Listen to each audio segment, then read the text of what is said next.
Chapter 1088. No matter how strong Qin Ran was, she couldn't stand it anymore. During this period, she had been exhausted by the Qin family's affairs. Now such a big thing happened, which directly broke down all the defenses in her heart, because her brother was her bottom line. After her mother passed away, her brother went missing. For this reason, she didn't like Qin Chang'an for so many years. Most of the time, she was close to the Zhu family.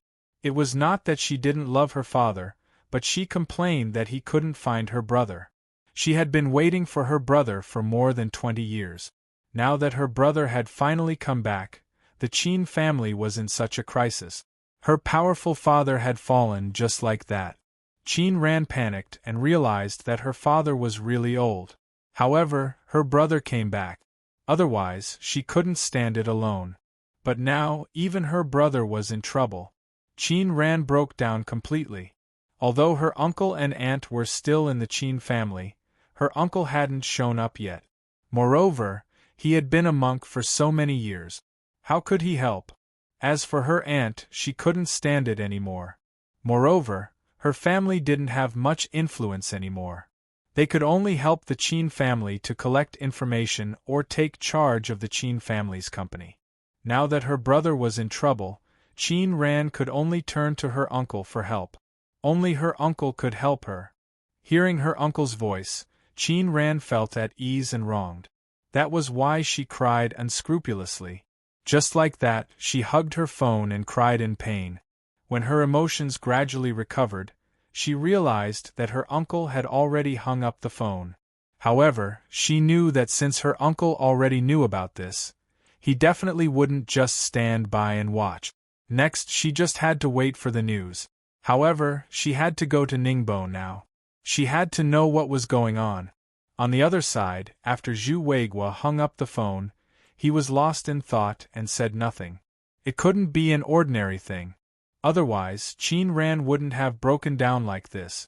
As for how serious it was, Zhu Weiguo could only ask Zhu Qingwen. She should have known it. After all, Qin Ran used to tell her small aunt first. Zhu Weiguo usually contacted this little sister the most. Of course, there was also her husband. After all, they were of the same generation. Sometimes, Zhu Qingwen would take the initiative to call him. The brother and sister chatted and talked about family matters. Zhu Qingwen even knew when to call him. Zhu Weiguo used his personal phone to call his sister. At this time, Zhu Qingwen was in the office of Fudan University giving instructions to her colleagues. When she heard the phone ring, she subconsciously wanted to hang up, but when she saw that it was her brother's phone call, Zhu Qingwen was a little stunned. After all, her brother rarely called her. Most of the time, she took the initiative to call her brother. Besides, even if Big Brother called her, he would call at night. He should be busy now. Why would he call her? Therefore, Zhu Qingwen concluded that something must have happened.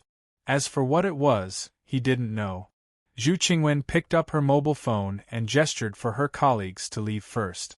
These colleagues also left sensibly, knowing that it should be a call from an important person. After all, they all knew that Zhu Qingwen's family background was very powerful, and the leaders of the entire Fudan University had to be courteous to her. At this time, Zhu Qingwen slowly picked up the phone and said half-jokingly, "Brother, if there's anything, just tell me." Upon hearing this, Zhu Weiguo had already guessed that Zhu Qingwen still did not know what had happened to Qin Xing. He said in a low voice, "It seems that you still do not know what happened to Qin Xing." Hearing this, Zhu Qingwen was stunned for a few seconds before she asked, "What? Something happened to Qin Xing? Ran just called me in tears. Now I still don't know what happened. I thought you already knew, but I didn't expect that you still don't know. Then you call the Qin family and find out what happened. I'll wait for your call." Zhu Weiguo did not explain too much and directly arranged the arrangement. Zhu Qingwen said with a heavy heart, "Okay, I'll ask the Qin family now." After hanging up the phone, Zhu Qingwen began to think about this problem. In the past, Qin Ran would discuss with her first if there was anything. This time, she directly called her brother, which meant that the matter was somewhat serious. Something happened to Qin Sheng? How serious was it? Did something happen to Qin Sheng himself, or something else? Zhu Qingwen could not wait to call Zhao Anji. Zhao Anji must be with Qin Ran. Maybe she knew what was going on better than anyone else. In the Qin family's villa, Zhao Anji was not too surprised when she saw Zhu Qingwen's call, as if this was all within her expectations. She slowly picked up the phone and said, "It seems that you already know?" Zhao Anji was so straightforward, but her tone was a little low. Zhu Qingwen did not care about this and directly asked, "What on earth happened? What happened to Qin Sheng? How is Ran Ran?" Alas! Zhao Anji let out a long sigh and began to repeat everything she knew. After listening to everything, Zhu Qingwen's face was already extremely ugly. She sat on the chair in a daze. She didn't expect that it would be so serious. It was even more serious than what she had imagined. How could this happen? She did not know how to tell her brother. If the old lady knew about this, wouldn't she faint? Ningbo. Zhu Qingwen did not have time to ask why Qin Sheng went to Ningbo. Her only thought now was to go to Ningbo immediately. No matter what, she must find Qin Sheng, otherwise she would not be able to explain to the old lady. Fortunately, it was in Ningbo. Zhu Changshun was from Zhujiang, and the Zhu family was also quite influential in Zhujiang, so she could use some connections. To say the least, even if it was not in Zhujiang, her brother was still there.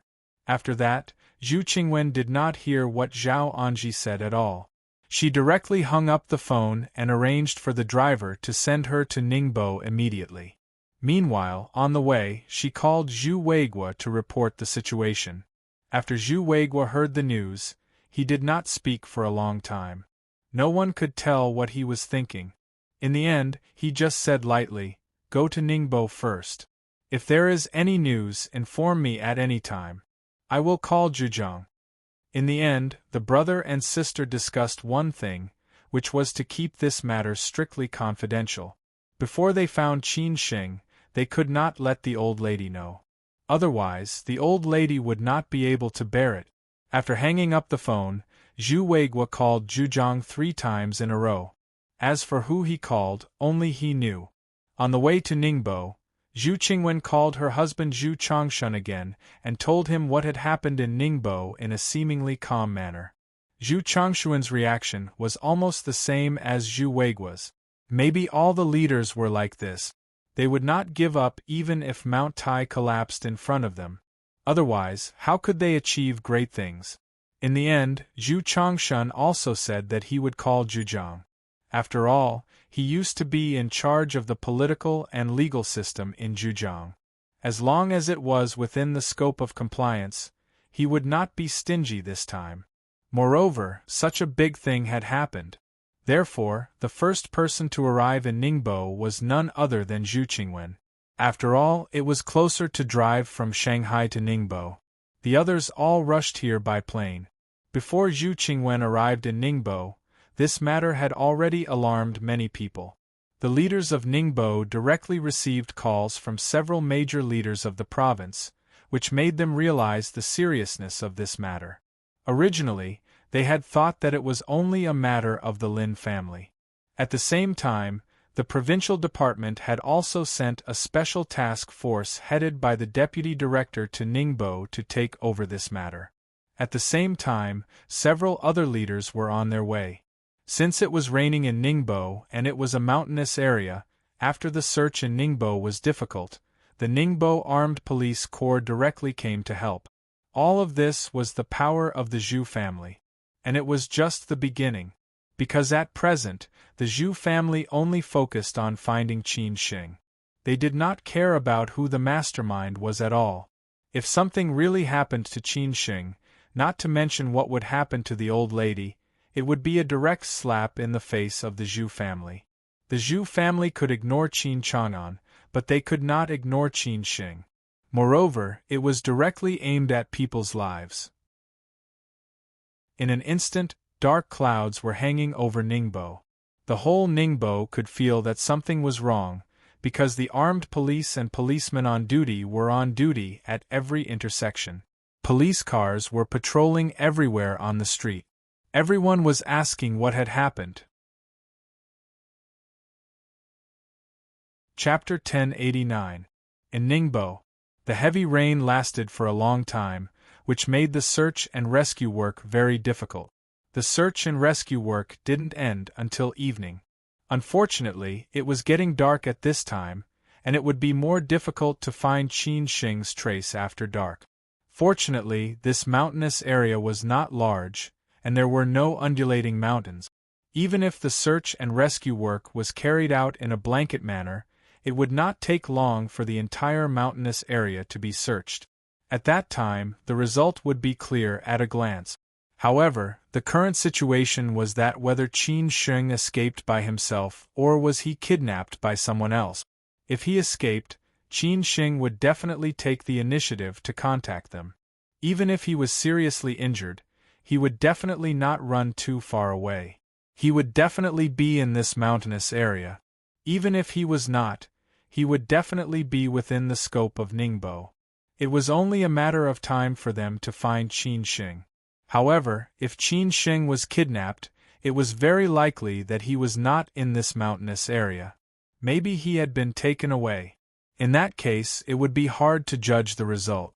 However, when the police played back the various road surveillance cameras in this area, they didn't find any suspicious vehicles.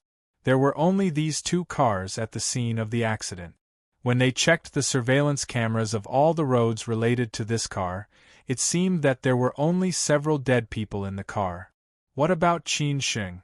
After Zhu Qingwen arrived in Ningbo, the whole thing had been completely handed over from the Lin family to the Zhu family. Such a big thing had happened in Ningbo. Not only the Ningbo police force, but also several leaders in the city also had a headache. If this thing couldn't be handled well, many people might be responsible for it, especially those leaders in the political and legal system.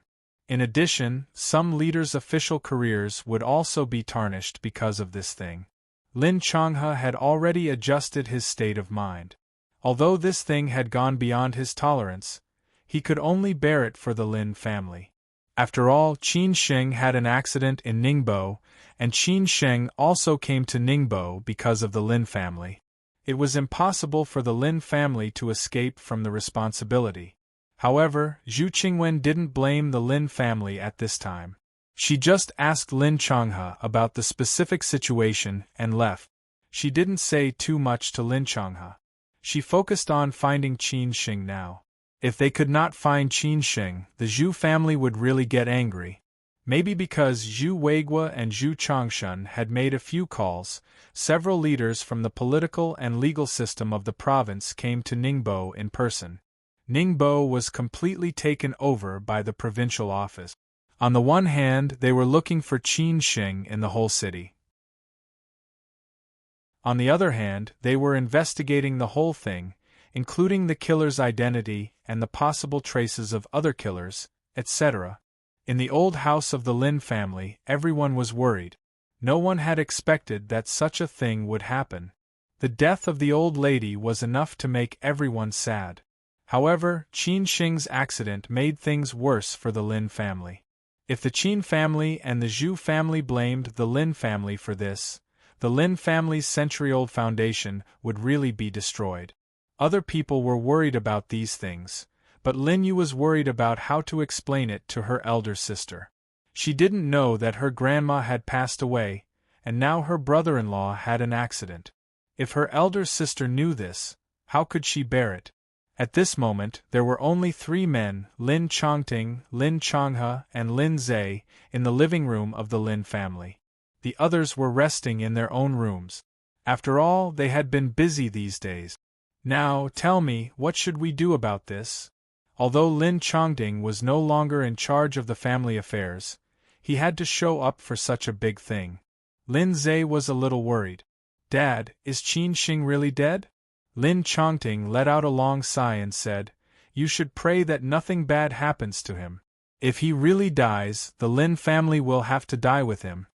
Lin Zhe frowned and said, The Qin family and the Zhu family won't be so unreasonable, will they? After all, it's not our Lin family who did it. They have to be reasonable. Besides, Susu is Qin Shing's girlfriend. With this relationship, they won't do it, will they? Lin Chongting said pessimistically, if Qin Shing is fine, they may not blame us. If he is dead, they won't care about it. At this time, Lin Chonghe looked at his elder brother and said, now is not the time to talk about this. We should try our best to cooperate with the Qin family and the Lin family and find a way to find Qin Shing. As long as Qin Shing is fine, he will bear it for us. But now I am worried about Susu. There was something that Lin Chonghe did not say. If Qin Shing really died in Ningbo this time, and the Zhu family and the Qin family wanted to get even with them, they could only use the baby in Lin Su's belly, which was the last amulet of the Lin family.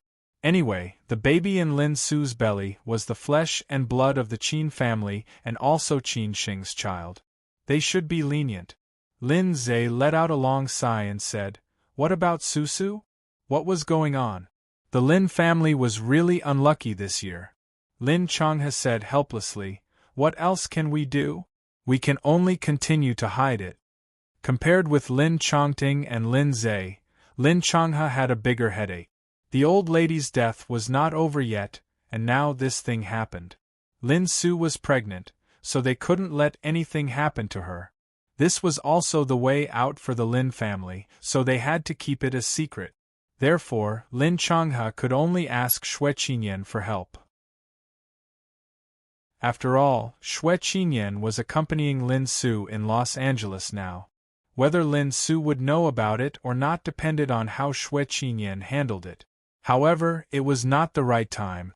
It was still night in Los Angeles. Lin Chonghe would find time to call Xue Qinyan at night. He did not know whether Xue Qinyan had already known about it or not. After all, Xue Qinyan had a strong background. In the evening, Chang Baji and the others in Shenzhen, Qin Ran in Beijing, and Gongsun Nangong and Zhuang Zhou in Dalian had all arrived in Ningbo. The Lin family had vacated a 5-star hotel for the Qin family in advance. This big 5-star hotel only entertained those who were related to Qin Shing. The security guards of the hotel were all replaced by the trusted subordinates of the Lin family. At the same time, the Qin family was in charge of it, and the bodyguards of the Qin family were also placed in important positions by Chang Baji. Zhu Qingwen had come back from the Municipal Public Security Bureau. This time, she would be fully responsible for the things in Ningbo. Of course, only she had the confidence to communicate with the authorities. After all, she represented the Zhu family, and she was supported by Zhu Weiguo and Zhu Changshun. In the presidential suite, the members of the Qin family were discussing countermeasures. Everyone already knew what had happened. It was not the time to be sad. They should find Qin Shing first. Qin Ran sat on the sofa and looked terrible. Nangong and Fu Rong were taking care of her by her side. Chang Baji was talking with Zhuang Zhou and Gongsun. The others, such as Hao Lei, He Wei, Ba and Brother Wu, were sitting around. Zhu Qingwen had said that they would talk about it after she came back, so the Qin family could not make a decision on their own. Zhao Anji did not come to Ningbo. After all, the Qin family still needed her to manage the overall situation. No matter Chang Baji or Zhuang Zhou, Gongsun regarded them as the Qin family's people. At this time, he naturally had to discuss countermeasures with them. Moreover, they knew better than anyone else what had happened during this period. I think this thing is a little dangerous, Zhuang Zhou said pessimistically. There had been no news until now, and Qin Shing did not take the initiative to contact them. Obviously, it was dangerous, Gongsun said calmly. We will not give up until the end. Even if the ending is not satisfactory, we must take revenge. Who do you think it is? Zhuang Zhou asked casually. Chang Baji replied without hesitation, except for Old Long and Sixth Uncle, I really can't think of anyone who is so powerful. It seems that this time we have to settle old and new grudges together, Gongsun said silently. If it was really old long, they really had to settle all the scores.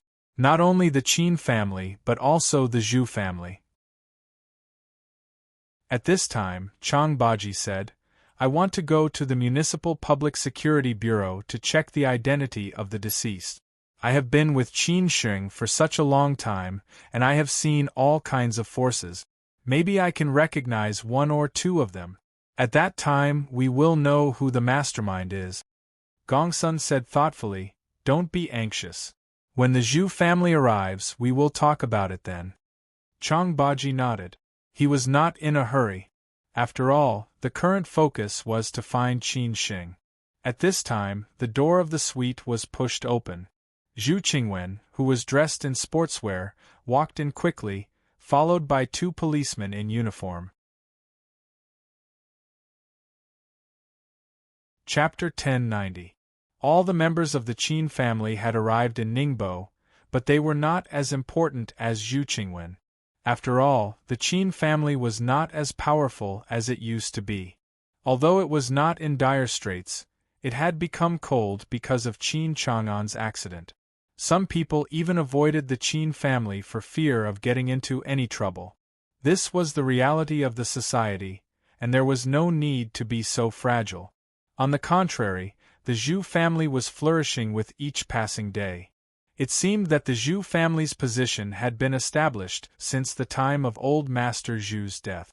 Perhaps most people thought that the Zhu family would decline after old Master Zhu passed away.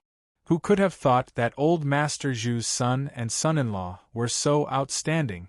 No one would have thought that Zhu Weiguo would rise so quickly in the military and eventually reach the position he was in today, becoming the real boss of the military. As for Zhu Zhongshun, although he was the son-in-law of the Zhu family, he had truly inherited old Master Zhu's political legacy and became a rising political star on old Master Zhu's side. Many big shots had high hopes for him, and Zhu Zhongshun did not disappoint them. Now, he was in charge of Shanghai. Everyone knew what it meant to be in charge of Shanghai. As long as Zhu Changshun did not make too big a mistake, he would almost certainly go to the capital city. Moreover, how could he easily make a mistake when he was in charge of Shanghai? Zhu Weiguo was Zhu Qingwen's biological brother, and Zhu Changshun was Zhu Qingwen's husband.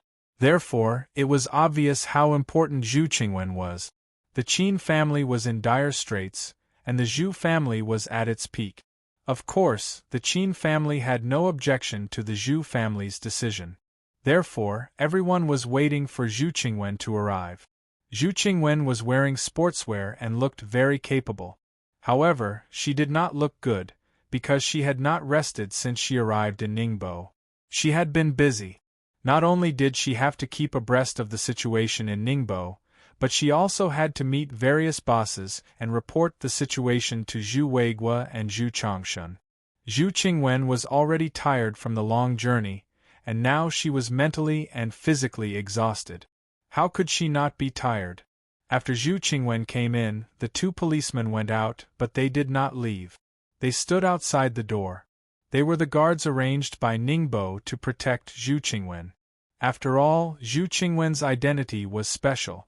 She subconsciously got up and ran to Zhu Qingwen.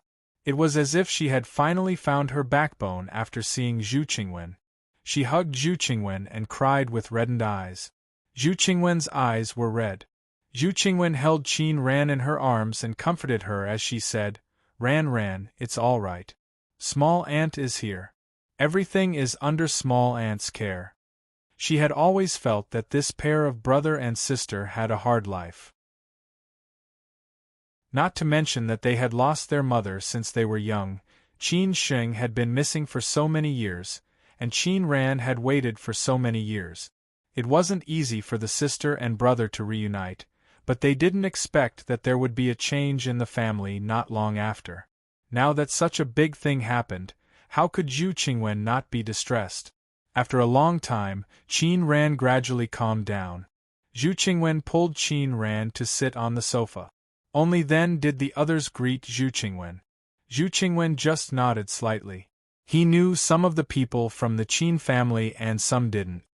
Zhu. Many people. When had to speak Gu Ming. Many people want to Gu Yu Gi to go. Qin Ran asked, Auntie, is there any progress? Zhu Qingwen shook her head. Not yet. The police and the armed police are searching the mountain. As long as it doesn't rain tonight, they will finish searching the whole area. Then we will know the specific situation. What if Qin Xing is not there? Qin Ran asked. Her question was the same as others. Zhu Qingwen said, It is very unlikely that he is not there. The police have checked all the cars that entered the mountain during that time. Except for a few cars at the scene, there is nothing wrong with the others. So it is almost impossible for Qin Xing to leave. Gong Sun asked, Is there any other deployment in Ningbo? Of course, it is possible. So the police have other plans. They are checking suspicious targets in the whole city. At the same time, they have blocked the access to Ningbo. But there is no progress yet. Zhu Qingwen frowned. It was not the police in Ningbo. The deputy director of the provincial department was in charge of it. Meanwhile, the armed police in Ningbo cooperated with them. It was obvious that all parties attached great importance to this matter. The Zhu family put so much pressure on them. So many leaders called them, who dared not to take it seriously. Zhuang Zhou said lightly, So you mean we can only wait for the news now? What do you think? Zhu Qingwen looked at Zhuang Zhou and asked. Zhuang Zhou said without thinking, We can only wait for the news here. We can only be anxious. I want to go to the mountain area to find Qin Xing with some people from the Qin family. I have lived in the mountains in the northeast for many years. I am more experienced in this aspect. Maybe it will be helpful. Zhu Qingwen thought for a while and said, Well, okay. I will inform them later. Chang Baji asked again, Have you found out the identity of these killers? It is easy to find out the identity of these killers, but there is no other useful information. So it is difficult to find out who the mastermind is, Zhu Qingwen said honestly. The police were still investigating and had asked for help from all sides. Chang Baji continued, I want to see the killer's body. I have followed Qin Xing for a long time. If he is his enemy, maybe I can recognize him.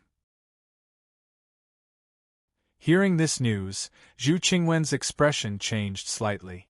No matter whether they could find Qin Xing or not, this was the problem that the Zhu family had to face in the end. If Chang Baji could recognize the killer, they could prepare for a rainy day. Are you sure you can recognize him? Zhu Qingwen stared at Chang Baji and said. At this moment, Zhu Qingwen's aura was so strong that Chang Baji was a little afraid. Chang Baji said honestly, I can try, but I may not recognize him. Zhu Qingwen thought for a while and said, I will arrange it now. Ran, stay in the hotel and don't go anywhere. This is your uncle's order. Zhu Qingwen held Qin Ran's hand tightly and said in a low voice. Qin Xing had been in trouble. Qin Ran must be safe. Otherwise, she would not be able to explain to the old lady. Qin Ran did not refute this time. She nodded obediently. After saying this, Zhu Qingwen stood up and made a phone call. Soon, everything was arranged. Zhuang Zhou left the hotel with Nangong Haolei and the others and went to the mountain area. Chang Baji went to the Municipal Public Security Bureau alone. Everyone went to work separately. But the news they wanted to hear most was that Qin Xing had been found. In the morgue of the Municipal Public Security Bureau, the forensic doctors were investigating the cause of death of these corpses. It was a big case this time. It was said that the provincial department had sent people here directly. The leaders in the city were under a lot of pressure. Maybe many leaders would be responsible for this. After all, it happened in Ningbo. Therefore, the leaders in the Municipal Public Security Bureau gave them a strict order to find out the cause of death of these corpses. At first, they thought that it was just a normal fatal wound, but the last two corpses died in a strange way.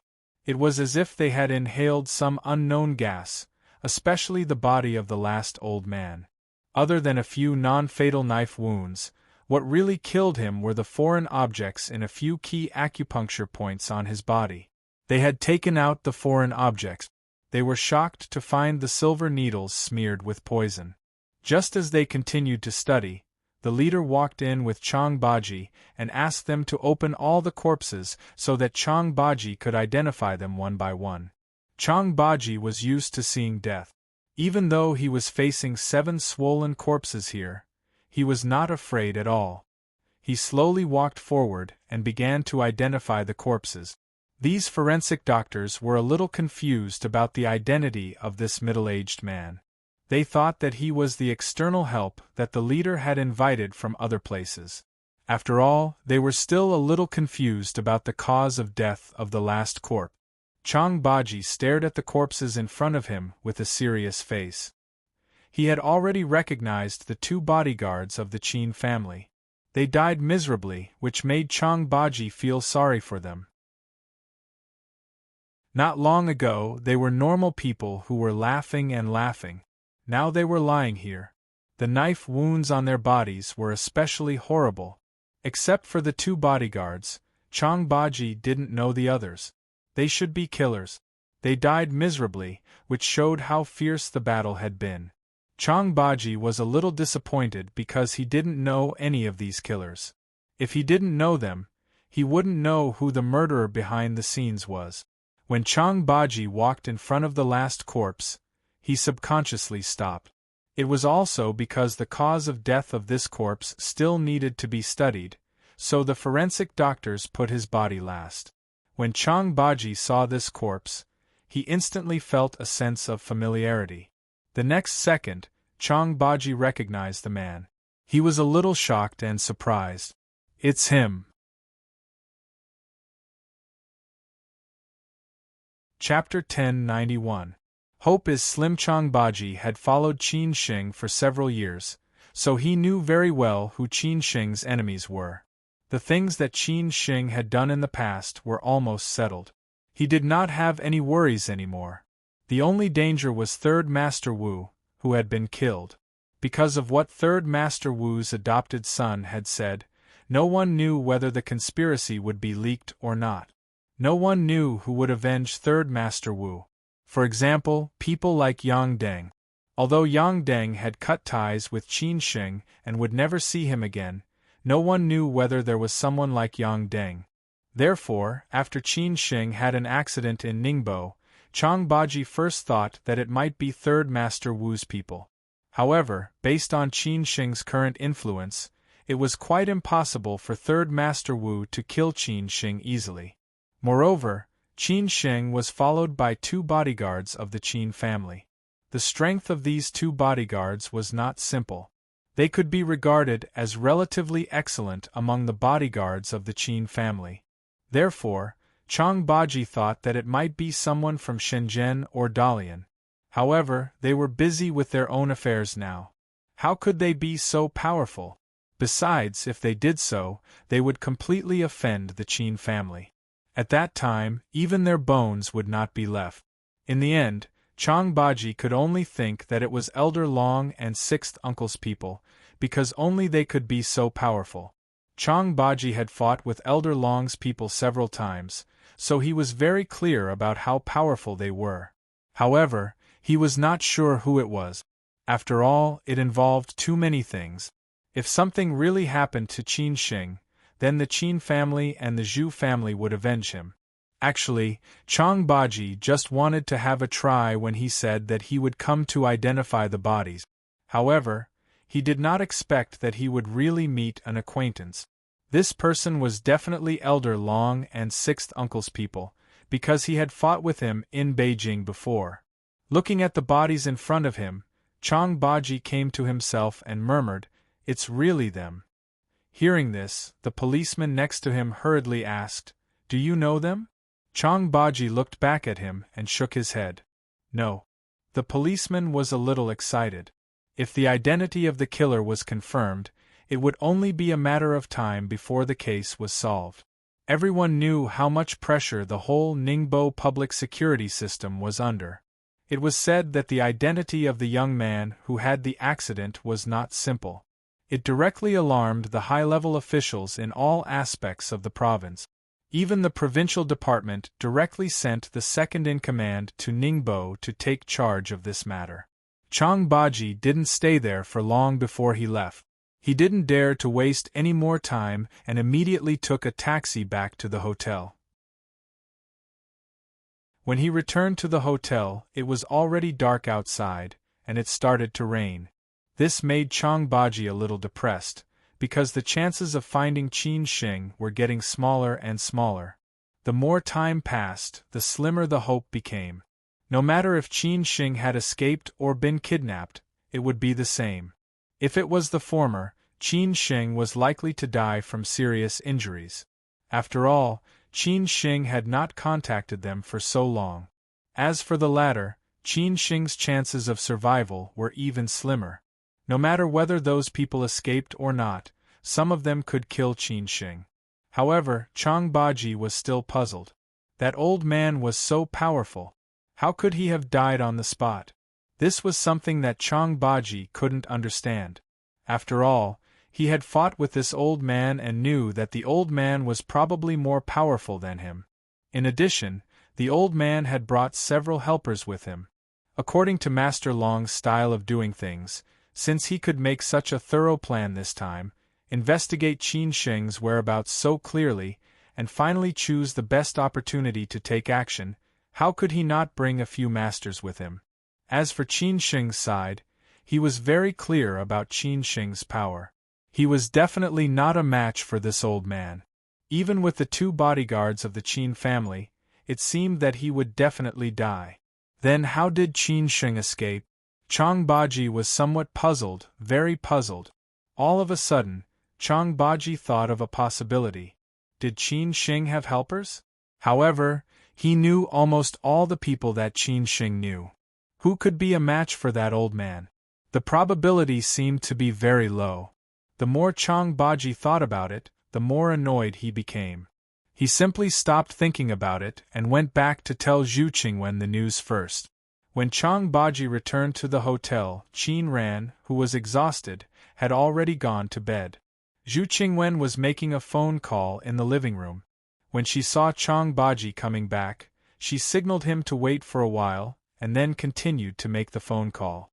Chang Baji didn't know who she was calling, but his background was definitely not simple. After a while, Zhu Qingwen finished making the phone call. It turned out that Zhu Weigua had asked his eldest son, Zhu Qingyuan, to come from Jiangsu to help. After all, except for such a big thing, the 2 elders of the Zhu family couldn't show up at all, so Zhu Qingyuan had to come here. Zhu Jiao had nothing to do, but nobody could rest assured with his character. This matter might be spread out immediately. If the old lady found out, it would be a big deal. After Zhu Qingwen hung up the phone, she looked at Chang Baji and asked, "Lao Chang, how is it? Do you know him?" "Yes," Chang Baji said calmly. Hearing this, Zhu Qingwen was stunned subconsciously. She didn't have much hope. Since the old man dared to take action against Qin Shing, he must have been well prepared. How could he be easily recognized by others? Who? Zhu Qingwen came back to herself and asked. No matter who the old man was, since Chang Baji knew him, she would listen to him. Chang Baji said slowly, "He's 6th Uncle Long's man. I fought with the dead old man in the alley outside the Sihiyuan of the Yang family in Beijing.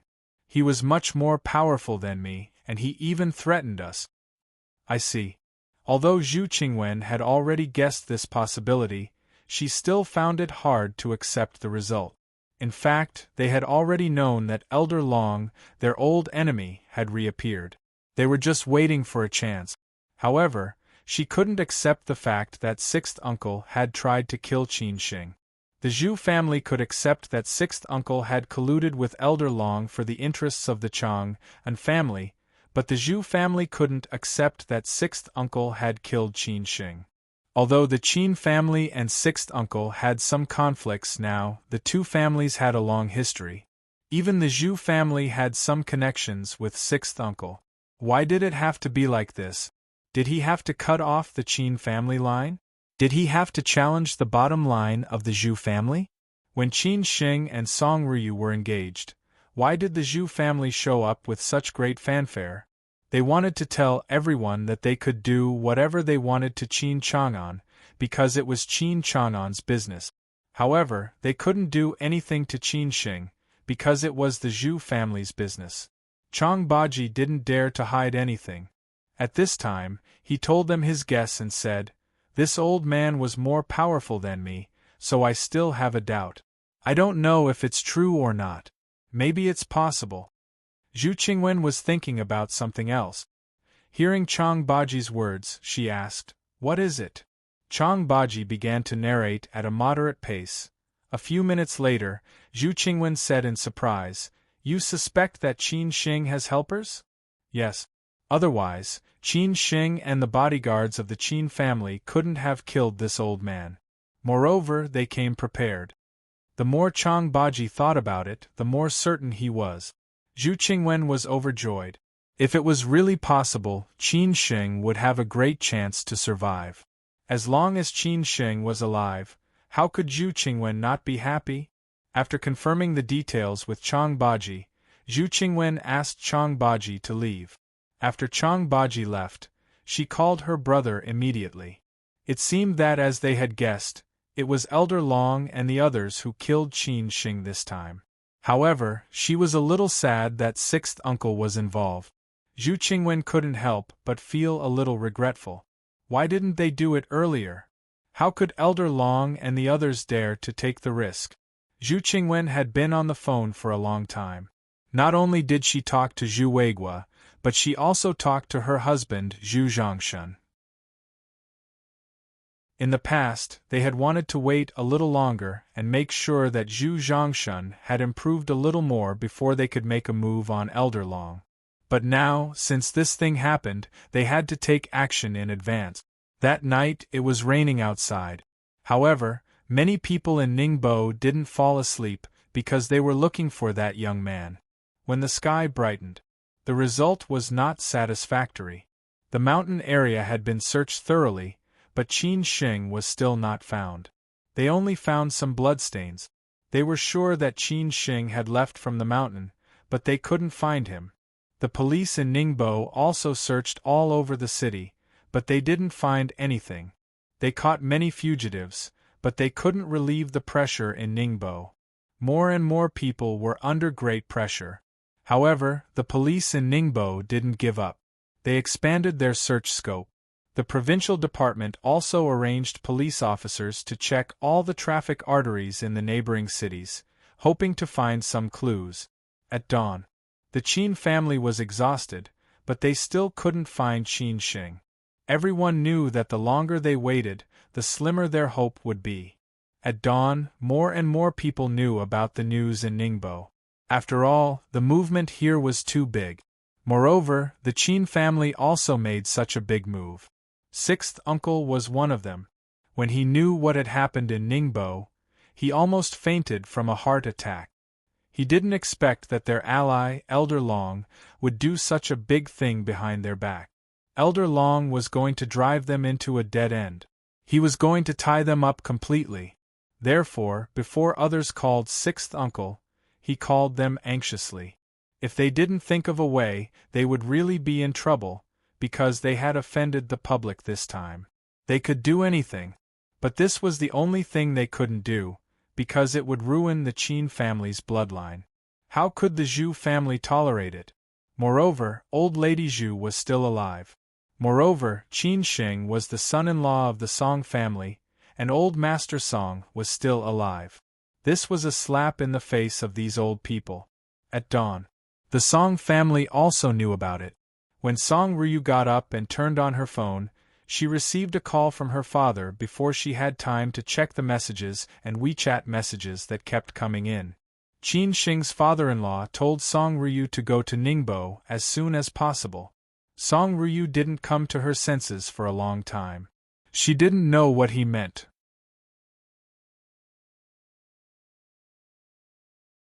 Chapter 1092. People could only enjoy life when they were old. Looking back on their lives, most people were confused when they were young, always chasing after those illusory things. When they were middle-aged, they were busy, pressed down by life, and didn't know who they were living for. Only when they were old did they have leisure time, but unfortunately, at this time, they were powerless. Sixth uncle didn't spend his life like this, but it was almost the same. Although the sixth uncle was still busy, he was no longer fighting with others, with himself, and with the world like before. He had already accepted his fate. After all, time waited for no man. Once time passed, there was no turning back. There were no ifs in life. Sixth uncle had a regular schedule. He went to bed early and got up early. He seldom stayed up late. Last night, his subordinates reported to him that the Qin family had made a move. It seemed that the Qin family in Dalian and Shenzhen had suddenly left. Qin Ran seemed to have left Jing City, but they hadn't found out what was going on. Sixth uncle said that they should find out first. He didn't expect to hear such news when he received the call in the morning. Qin Sheng was assassinated in Ningbo. Now his whereabouts were unknown, and no one knew whether he was dead or alive. All the members of the Qin family rushed to Ningbo. When sixth uncle heard this news, he was completely stunned. He subconsciously felt that this was definitely Elder Long's doing. When they met last time, Elder Long said that he was going to make this move. At that time, he stopped Elder Long without hesitation. However, he didn't expect that Elder Long would still make a move in the end. Moreover, he didn't inform them. This was no longer a checkmate. It was a checkmate that would cause both sides to suffer losses. Sixth uncle was angry because they were now allies with Elder Long. They were bound together for good or bad. Elder Long's move would completely bind them together. At that time, the Qin family and the Zhu family behind them would definitely think that this was a decision made by them together. Even if they explained, the Qin family and the Zhu family wouldn't believe them. What was more terrifying was the Song family behind them. If they had parted ways with Elder Long could do whatever he wanted. It had nothing to do with him. However, they were still allies now. What should he do? Sixth uncle directly called Zhe Yuan and the eldest son of the Su family and asked them to hurry to his villa in Shuani. He had something important to discuss. From the beginning until now, the two families had left everything to sixth uncle. They didn't want to worry about it, but they would try their best to do what sixth uncle told them to do. Zhe Yuan didn't think too much and said that he would go there now. However, the eldest son of the Su family said that he still had a meeting in the morning and said that he would come over after he was done. Sixth uncle was furious and said that the sky would fall when he was done. It was not until then that the eldest brother of the Su family took it seriously and asked sixth uncle what had happened. Sixth uncle did not know what had happened in Ningbo. He told him directly that Elder Long had killed Qin Sheng in Ningbo. When the eldest son of the Su family heard the news, he was so shocked that his jaw almost dropped. The phone in his hand fell to the ground, and the entire screen was smashed to pieces. When he came back to his senses, sixth uncle had already hung up the phone. The eldest son of the Su family immediately cancelled everything and hurried over to sixth uncle. The eldest son of the Su family and the Su Bo. The eldest son of it transference Su was not 8 o'clock yet, but many people were already busy. It was the same for the Song family. When they got the news, the two big shots of the Song family were shocked. The one who got the news first was Song Hushing, who was the most well-informed. After all, he had been paying attention to Qin Sheng's movements, especially what Qin Sheng had done in Ningbo. 2 days ago, he had even called Song Ruyu about this. However, to his surprise, Song Ruyu did not take it seriously at all. Thinking back, Song Hushing felt a little bored, but he did not give up. However, he didn't expect that the latest news about Qin Sheng would be so shocking that he didn't know what to do. After Song Hushing heard this news, he didn't believe it easily because this news was too shocking. He first asked his friends to find out about it, then he tried to find out about it himself. In the end, it seemed to be true. It was early in the morning. Song Hushing didn't inform anyone in the Song family, but he didn't know whether Song Ryu knew or not. Later, he guessed that she didn't know, otherwise the Song family would have been in a mess. It was not until this morning that he called his father and uncle to tell them about it. They confirmed that Song Ryu didn't know about it. Otherwise, Song Ryu would have informed the other members of the Song family. After all, it was such a big deal. Song Husheng didn't know whether he should be happy or not when Qin Shing was killed. He was not sad. If Qin Shing really died, the marriage between him and Ryu would definitely be cancelled. There was no doubt about this. In that case, he would get what he wanted. After all, he had been trying to stop this marriage. However, although Song Husheng didn't like Qin Shing, he really didn't want Qin Shing to die. This would be a great blow to the Qin family. It would also be a great blow to Ryu. After all, he wasn't that kind of person. However, he still had some complaints about the Qin family. They didn't inform the Song family when such a big thing happened. After all, the Song family was the Qin family's relative.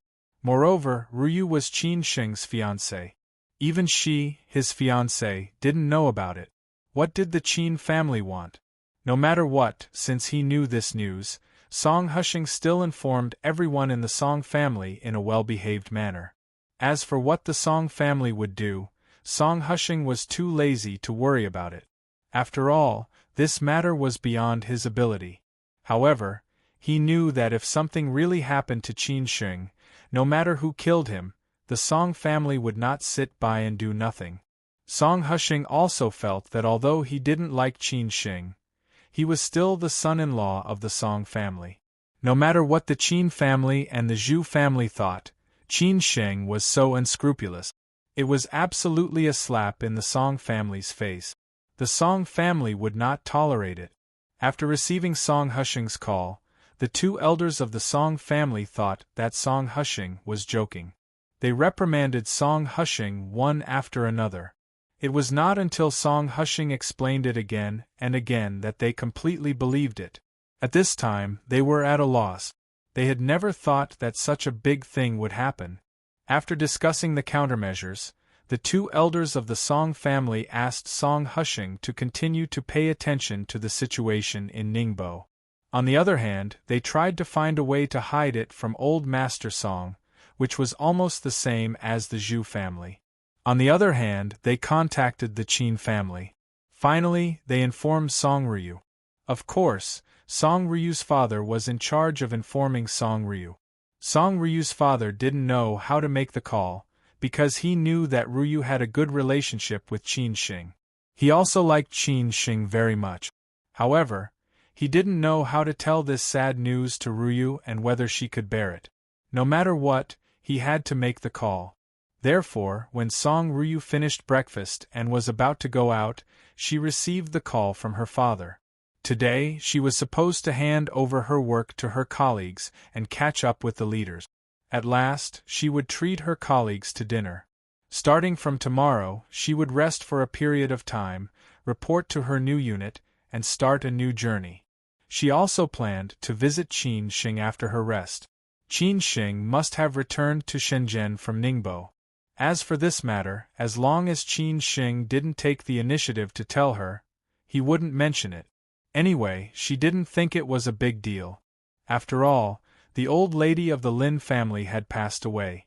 It was reasonable for Qin Shing to visit her. However, she still felt a little uncomfortable that Qin Shing didn't tell her about it. However, she was a generous woman and wouldn't care about these trivial things. Moreover, it was possible that Qin Shing would tell her about it. Everything had been arranged, but all the arrangements were disrupted by a phone call. When she picked up her father's call and heard that he wanted her to go to Ningbo as soon as possible, Song Ryu had a strong premonition. This premonition was very strong because Qin Shing was in Ningbo. Song Ryu forced herself to calm down and said, "Dad, what happened?"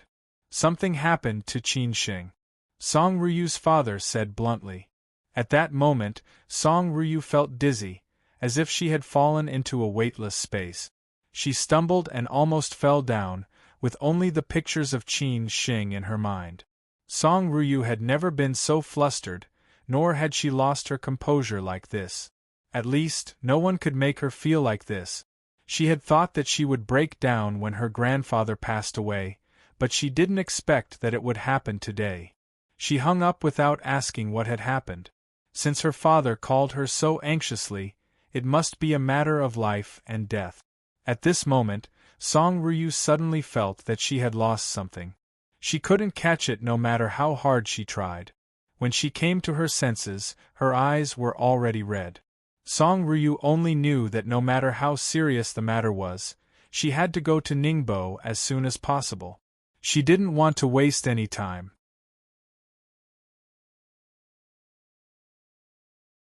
Chapter 1093. No matter how strong a woman was, she would break down one day, and Song Ruyu was no exception. Song Ruyu had complicated feelings for Qin Shing, but she really liked him. Of course, she had known Qin Shing since childhood. If she hadn't known Qin Shing since childhood, she might not have fallen in love with him. After all, she had known too many talented young men, many of whom were more outstanding than Qin Shing. Of course, it was also because of the engagement between the two families. Love was a different story for everyone, and everyone had a different understanding of it. However, love was love and nothing could replace it. For Song Ruyu, Qin Shing was an irreplaceable person. Without Qin Shing, she might not have fallen in love, and she would have found a random man to marry in 2 years. However, Qin Shing's appearance had made her world wonderful again. It had never occurred to her that Qin Shing would be in trouble all of a sudden. Song Ruyu rushed out of the house with her bag. She didn't have time to ask for leave. She just wanted to go to Ningbo as soon as possible. What she feared most was that she wouldn't be able to see Qin Shing for the last time if she was late. It was a pity that she didn't know what had happened to him. On the way to the airport, Song Ruyu's father called her again. This time, he told Song Ruyu that he had already bought 2 tickets to Ningbo for her. If Song Ruyu couldn't make it this time, she would catch the next one. Although Song Ruyu was in a panic, she looked calm. She didn't ask anything else, such as what had happened to Qin Shing. Instead, she asked, "Dad, who told you that?" Song Ruyu's father was stunned. After a moment of hesitation, he said, "He Shing told me." Hearing this, Song Ruyu's expression changed slightly. She hung up the phone without saying anything. The Song family must have known about this through other channels. Since Qin Shing was in such a big trouble, the Qin family naturally knew better than anyone else what was going on. Presumably, all the members of the Qin family were already in Ningbo, but why didn't they tell her? She was Qin Shing's fiancée. Didn't she deserve to know this news? Song Ruyu was more or less angry. This time, she was really angry. She did not hesitate. She really wanted to know what had happened, so she called Qin Ran directly and asked her what she knew better than anyone else. In the suite of the Ningbo Hotel, Qin Ran had already gotten up. At this moment, she was listening to her small aunt's phone call in the living room. From her expression, it could be seen that she did not get the result she wanted. The news from all sides in Ningbo still did not find Qin Shing, and the hope was getting smaller and smaller. Qin Ran's mood was as gloomy as the sky outside. She felt like she was sleepwalking and had no idea what she was thinking or doing. At this time, Zhu Qingwen just finished the phone call.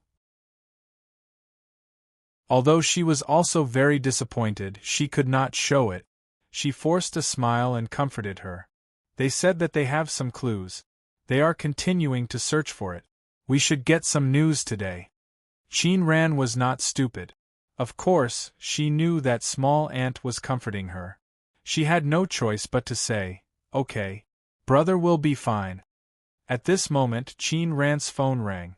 She thought it was someone else from the Qin family, but when she picked up the phone and saw the name of the caller, she panicked. At this moment, she remembered that she had forgotten something important. That was, she did not inform Song Ruyu immediately when such a big thing happened to Qin Shing. After all, Song Ruyu was Qin Shing's fiancée. Qin Ran was at a loss. She had been too anxious and had been busy since yesterday. She did not think about this at all. At this moment, she did not know what to do. Because it was Song Ryu who took the initiative to call, it meant that she had already known. As for how she knew, Qin Ran did not care about it. Holding the phone, Qin Ran did not know how to answer the call. At this moment, Zhu Qingwen saw that Qin Ran was in a daze. She asked, Ran, what's wrong? Qin Ran showed the phone number to her small aunt and said, Ryu called. You didn't tell her? Zhu Qingwen instantly understood what was going on. Qin Ran nodded helplessly. After thinking for a while, Zhu Qingwen took the phone and said, Let me tell her. After answering the call, Zhu Qingwen said directly, Ryu, I'm small aunt. Anyway, it was indeed wrong of Qin Ran not to inform Song Ryu. Such a big thing happened to Qin Xing, and Song Ryu, as his fiancée, did not know it. It was unreasonable. However, Zhu Qingwen could understand that Qin Ran was too anxious to think about it. So she had to do it. On the other side, Song Ryu did not expect that it would be her small aunt, Zhu Qingwen, who answered the phone. She did not know what to say. However, Song Ryu was still full of resentment. Soon, she came to her senses and asked calmly, Small aunt, such a big thing happened to Qin Xing. Am I not qualified to know it? Of course, Zhu Qingwen knew that Song Ryu would blame him. This little girl had a bad temper, but she knew when to stop. However, this matter was too serious, and Zhu Qingwen guessed that she must be very upset. Ryu, it's all your aunt's fault. Your sister wanted to inform you, but I didn't want you to worry because I didn't know what was going on. Zhu Qingwen could only explain it in this way. She believed that Song Ryu would understand. She was not an unreasonable child. As expected, Zhu Qingwen said so.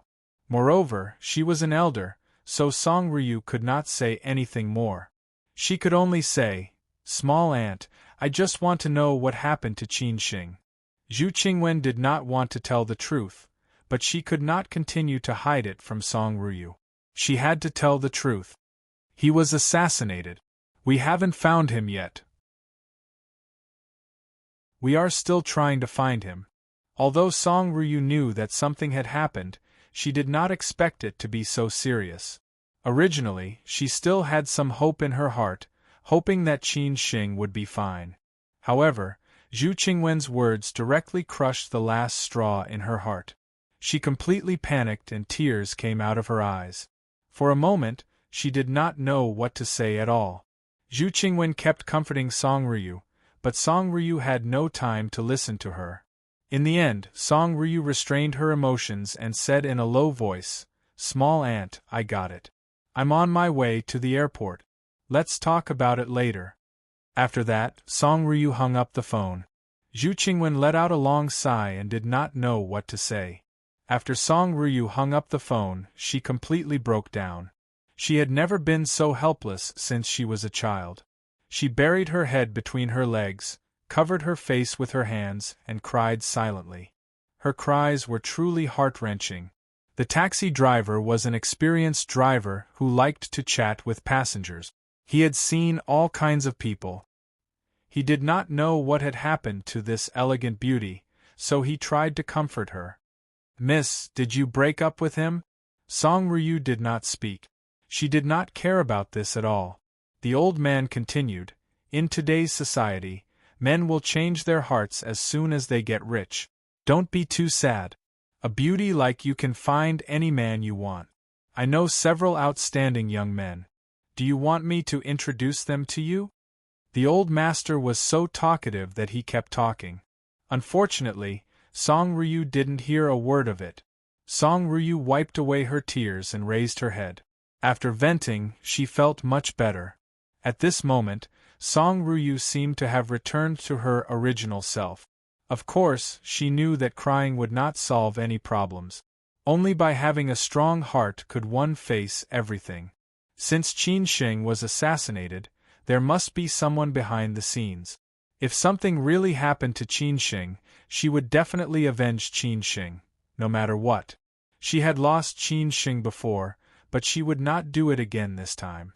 Song Ryu wiped away her tears, combed her hair, and put on some light makeup. She slowly took out her mobile phone and dialed Song Hushing's number. When the phone was connected, she said directly, "Are you satisfied this time?" Song Hushing was instantly speechless. Of course, he knew that Song Ryu was very sad at this moment. He could also hear how cold Song Ryu's voice was. He was afraid that his relationship with Song Ryu would be completely ruined, so he hurriedly explained, "Ryu, although I don't like Qin Shing and I don't want you to be together, I'm not crazy enough to want Qin Shing to die." Song Ryu did not believe his words. She said directly, "Song Hushing, you'd better have nothing to do with this. If I find out that you are involved in this, don't blame me for not recognizing you as my brother. This time, it has absolutely nothing to do with me. Am I that kind of person? Not to mention that you don't recognize me, the old master will break my legs." Song Hushing felt his scalp numb. He had never heard Song Ryu say such words before. Song Ryu said coldly, "Better not." After saying this, Song Ryu hung up the phone. At this moment, Song Ryu's eyes were burning. No matter who was behind the scenes, she would not spare them. Even if she went to the teacher, she would ask for an explanation.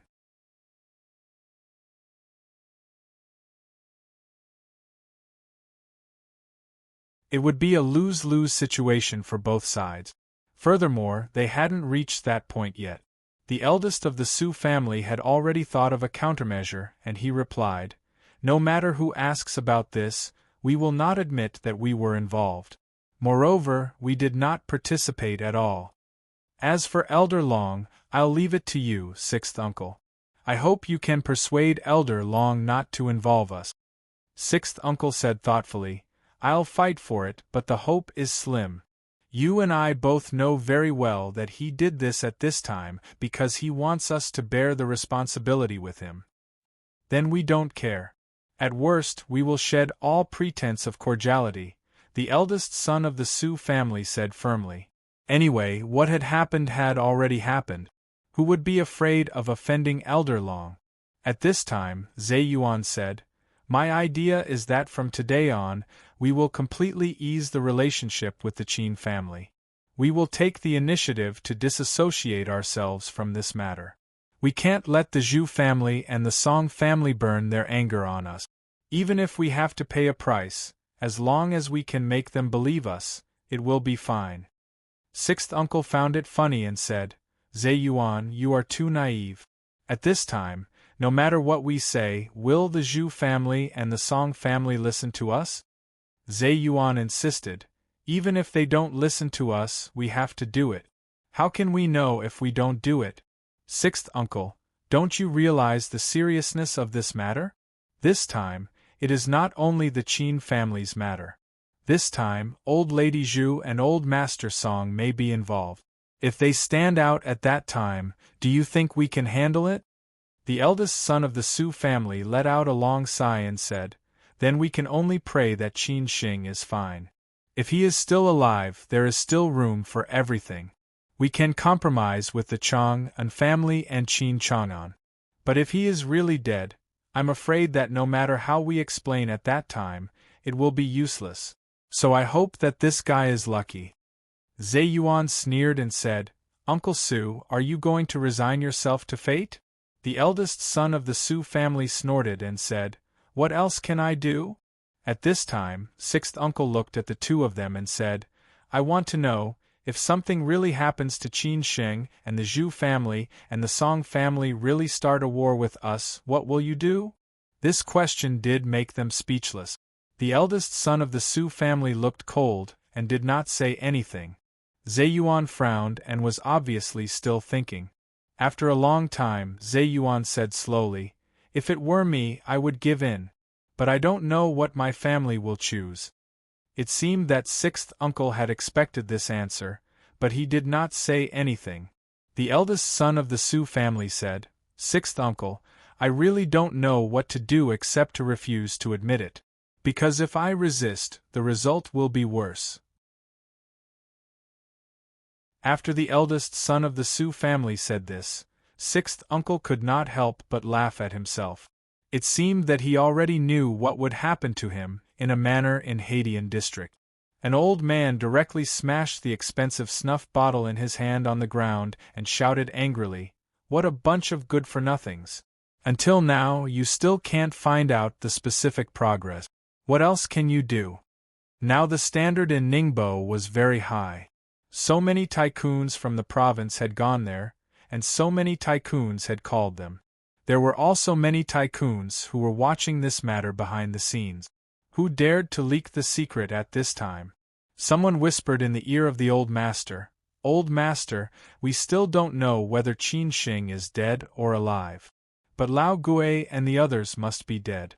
Now what we are most afraid of is that they will find out about us. We have to prepare for a rainy day." Old Master Long said disapprovingly, "When I did this, I had already prepared for it. Why do I need to prepare for a rainy day? I have waited for so many years. I just want to wait for this day. Even if I lose everything, I will not hesitate. But the result I want is that Qin Shing must die." Another confidant replied, "Old master, don't worry. According to what they said in Ningbo, Qin Shing is currently missing. Otherwise, why would they make such a big effort to search in Ningbo?" The one who spoke first retorted, "It may also be to find other killers. How can you be sure that they are looking for Qin Shing?"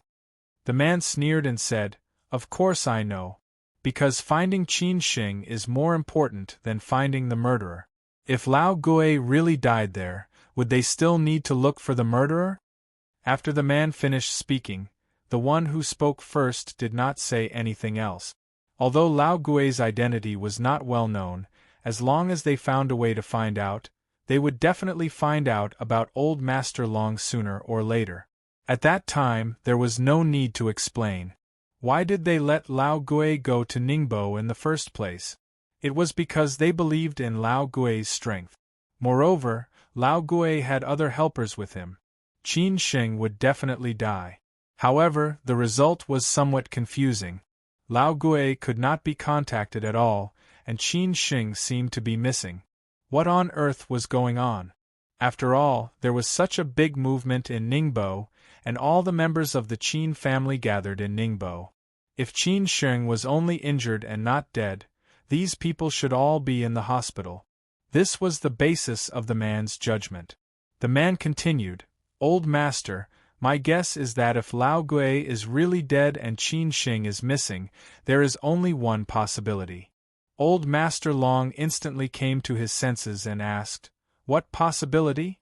The man said unhurriedly, "That is, there is another force secretly watching Qin Shing. One possibility is that the mantis stalks the cicada, unaware of the oriole behind it. They finally kill Lao Gui and take Qin Shing away. The other possibility is that this force killed Lao Gui and the others and saved Qin Shing."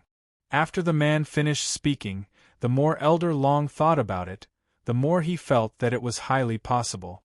He could not care less about guessing whether the man in the story had killed Qin Shing or saved him. Instead, he was wondering who this force was. In Tianshan, Xinjiang. In this season, the scenery on Tianshan was really as beautiful as a painting, which made people unable to extricate themselves from it. A middle-aged man stood on the mountainside and looked at the scenery below helplessly. "Do we really have to do this?" After saying this, the man got up and went back to pack his luggage, because it was time for him to go back.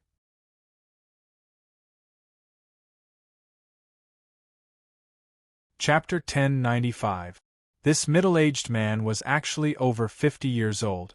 He had a long beard, and most of his hair was already white. He was dressed very simply in coarse hemp clothes, but his ruddy face made him look especially spirited. His eyes were very firm, as if he could see through a person's heart. The middle-aged man quickly packed up his things. In fact, there wasn't much to it. It was just an old backpack with some small trinkets inside. To him, everything else was just worldly possessions.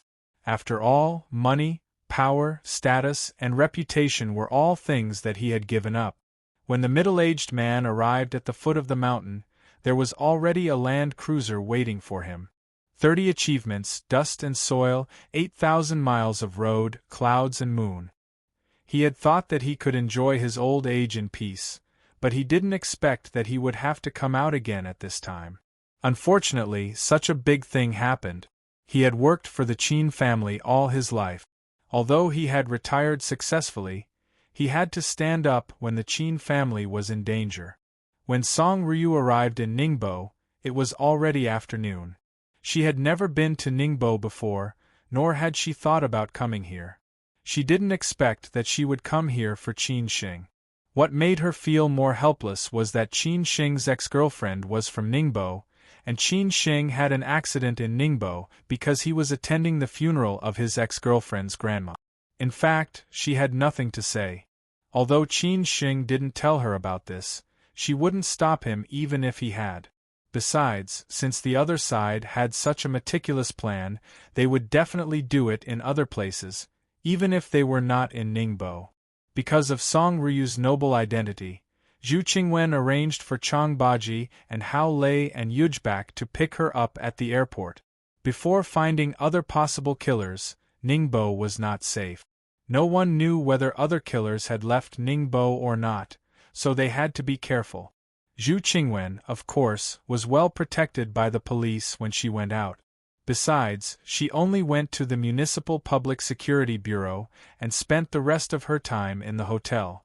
This hotel was strictly controlled from top to bottom. Even a fly couldn't fly in. Besides, the other side wouldn't do anything to Zhu Qingwen unless they were courting death. However, Qin Ran was different. If they dared to do anything to Qin Xing, of course they dared to do it. Who knew whether Qin Ran was their target or not? Therefore, before they found Qin Sheng or left Ningbo, Zhu Qingwen told Qin Ran to stay in the hotel obediently and not to go anywhere. The floor where Qin Ran stayed was even more heavily guarded. Moreover, these people of the Qin family stayed close to her. No one could find any chance to sneak into her room. Chang Baji and the others went back to the hotel after picking up Song Ryu. Zhu Qingwen and Qin Ran were waiting in the hotel.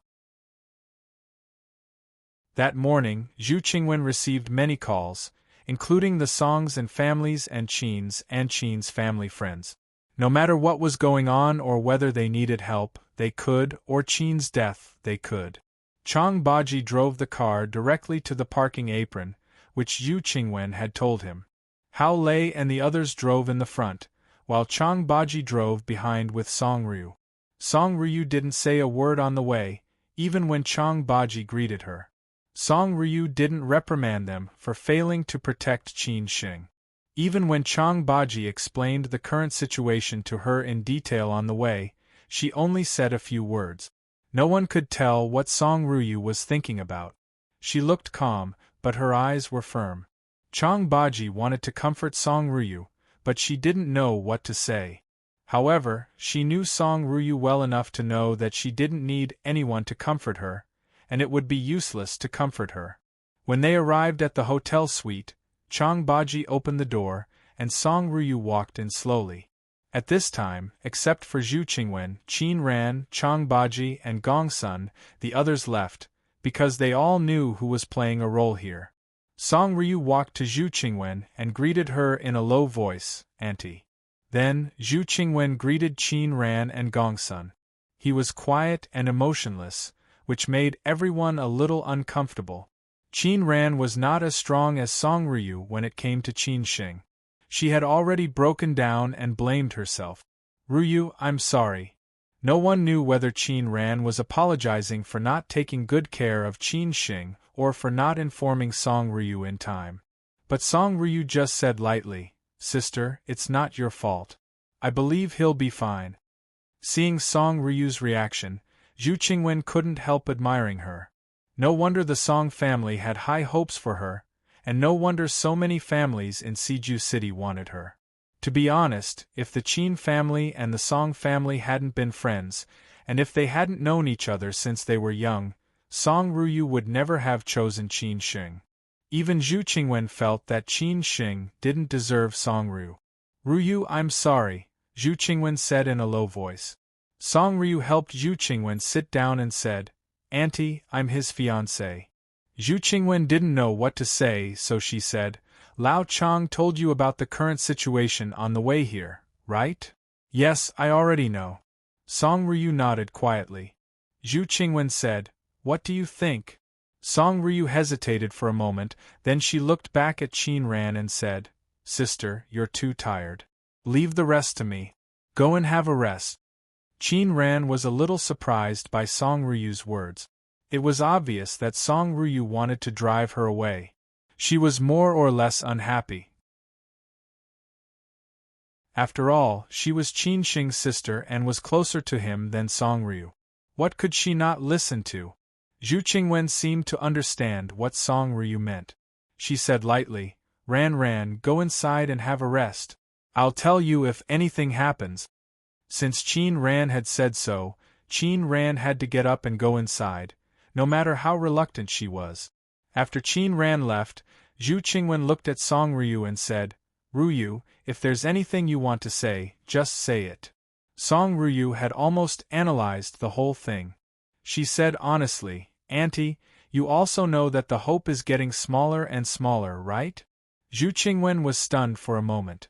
She didn't expect that Song Ryu would be so direct and say out what was on everyone's mind. Zhu Qingwen didn't hide it anymore. She said directly, At least, if he's alive or dead, I want to see him, right? Song Ryu said, Auntie, if he was still in Ningbo, he would have been found a long time ago. I'd rather believe that he's still alive and disappeared on purpose than see a dead body. That's right. Zhu Qingwen said in a self-mocking tone, I also hope so. I hope that he left on purpose. However, Lao Chang should have told you about the situation. There are only 2 bodyguards by Qin Shing's side. The killer's strength is above Lao Chang's. Plus, they came here prepared. The strength of the others is also not simple. Can Qin Shing really leave alive? At this time, Song Ryu said, Auntie, how do you explain how the old man and the other killers died? Did Qin Shing have the ability to kill them and run away in such a short time? Even if he did run away, he must have been seriously injured, and it would be easy to find him. What if there were other killers? Zhu Qingwen said. Song Ryu shook her head and said, It's impossible for there to be other killers. With such a tight net, if there were other killers, they would have been found long ago. Moreover, even if Qin Shing was really dead, they could still take his corpse with them. Zhu Qingwen didn't expect that Song Ryu could analyze everything so clearly and logically, as if she had understood everything in an instant. Zhu Qingwen stared at Song Ryu and said, What do you mean? I believe that Qin Shing is fine. It's very likely that he was rescued by someone. I don't know who it is, but the person who rescued him is definitely not simple. Otherwise, he wouldn't have escaped the police's tracking. Song Ryu said firmly. That was why she hadn't said anything along the way. She had been analyzing the whole thing. After hearing Song Ryu's words, Zhu Qingwen was instantly lost in thought. At this time, Chang Baji also said, I think so too. Chang Baji had said this to Zhu Qingwen, but Zhu Qingwen didn't believe him. Zhu Qingwen was lost in thought. She just sat there without saying a word, and no one disturbed her. After a long time, Zhu Qingwen gritted her teeth and said, If it's true, we only have to wait for a week. If we can't find any trace of Qin Shing within this week, we can only go back to Beijing and hope that he can come back safely. Song Ryu had no objection to this arrangement. If it went on like this, the situation would only be disadvantageous to the Qin family, the Zhu family, and the Song family. After Zhu Qingwen finished speaking, Song Ryu directly changed the topic and said, Auntie, from now on, we have more important things to prepare for. Since they dared to do this, they have to bear the consequences. Zhu Qingwen was stunned again when she heard this. She didn't expect that Song Ryu would be more anxious than her.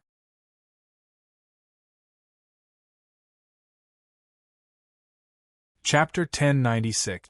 The day before the storm, though Song Ryu had just arrived in Ningbo, She had only listened to Changbaji's retelling of what had happened. She had not been to the scene, but she had analyzed everything clearly and logically. Changbaji, Zhu Qingwen, and Gongsun, who were involved in the case, were stunned. They could not help but admire her. The onlookers saw the game more clearly than the players. However, it seemed that Song Ryu was also involved in the game. How could she be so calm?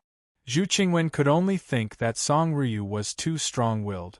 Ordinary people might have broken down after the incident, but Song Ryu was able to restrain all her emotions and face the matter calmly. She was even able to find the logic behind it. It was not only because Song Ryu had grown up in such an environment, but also because of her working environment. Not to mention the pressure of work, she had to be calm and strong enough to deal with all kinds of big shot.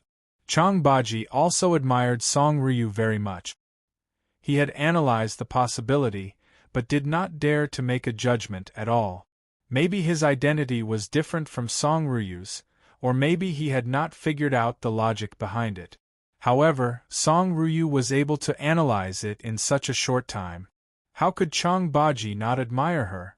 As for Gongsun, he just listened quietly and did not say anything. He thought that Song Ryu was more suitable than anyone else to be the future hostess of the Qin family.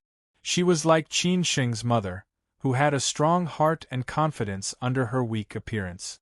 If Qin Sheng's mother had still been alive, the Qin family would not have been in such a situation. I will discuss this with your uncle and uncle. At least it is not the right time yet. We should try our best to find Qin Sheng first. Although Zhu Qingwen was surprised, she did not say it too directly. Some things were not so simple. Song Ryu, of course, understood what he meant.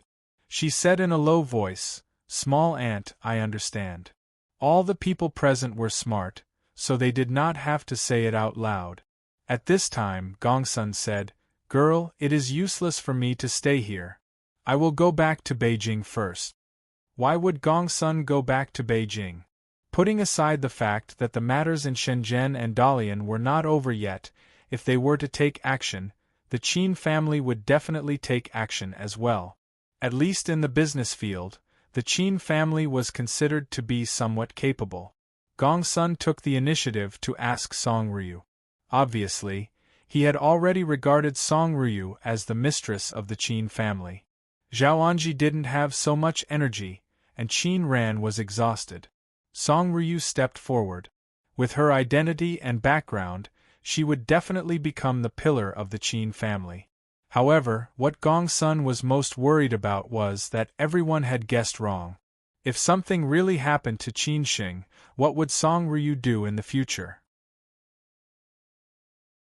Her identity as the fiancée of the Qin family would be a little awkward. By then, the Qin family would not be able to have such a mistress. Song Ryu said calmly, "Uncle Gongsun, thank you for your hard work." Since Gongsun had asked, Song Ryu didn't refuse. She subconsciously regarded herself as a member of the Qin family. Gongsun nodded silently. He packed up his things and was ready to go back to Beijing with Nangong. No matter how many people stayed here, it would be useless. Moreover, Changbaji and Zhuangzhou, the two tycoons, would be safe. After talking about these things, Zhu Qingwen went to the Municipal Public Security Bureau. She was mainly responsible for communicating with the authorities. The tycoons of the provincial and municipal departments only recognized her. Changbaji went to meet Hao Lei and the others. It was useless for them to stay in the hotel. It was better to continue looking for Qin Sheng. At this time, Song Ryu walked into the bedroom, only to see Qin Ran sitting on the bed in a daze. She was still a little depressed. Song Ryu walked over slowly and comforted her. "Sister Ran, are you angry?" Qin Ran shook her head and said, "No, why would I be angry?" Having been in the system for so long, Song Ryu could know what the leaders were thinking even if they looked at each other. She had deliberately arranged for Qin Ran just now. How could Qin Ran not be angry? After sitting down, Song Ryu held Qin Ran's hand and said in a low voice, "Sister, you are too tired. Have a good rest. I will take care of the rest." Qin Ran was not so stingy. She just said, "As long as I can find Qin Shing, I don't care how tired I am. Otherwise, how can I explain to Grandma, Old Man, and Mom? It took me a lot of effort to find him. How could I lose him again?" As she spoke, Qin Ran's eyes turned red again. These days, whenever she mentioned Qin Shing, she couldn't help crying. Song Ryu held Qin Ran in her arms and said, "Sister Ran, believe me. Qin Shing will be fine. You don't have to comfort me. Even if it's the worst result, I can accept it. Maybe this is his fate. He's destined to have a hard life," Qin Ran said, holding back her tears. Could she really accept the worst result? Obviously, she could not. Song Ryu said sincerely, "Sister, even if Qin Shing is really gone, you will always be my sister. The Qin family is also my family."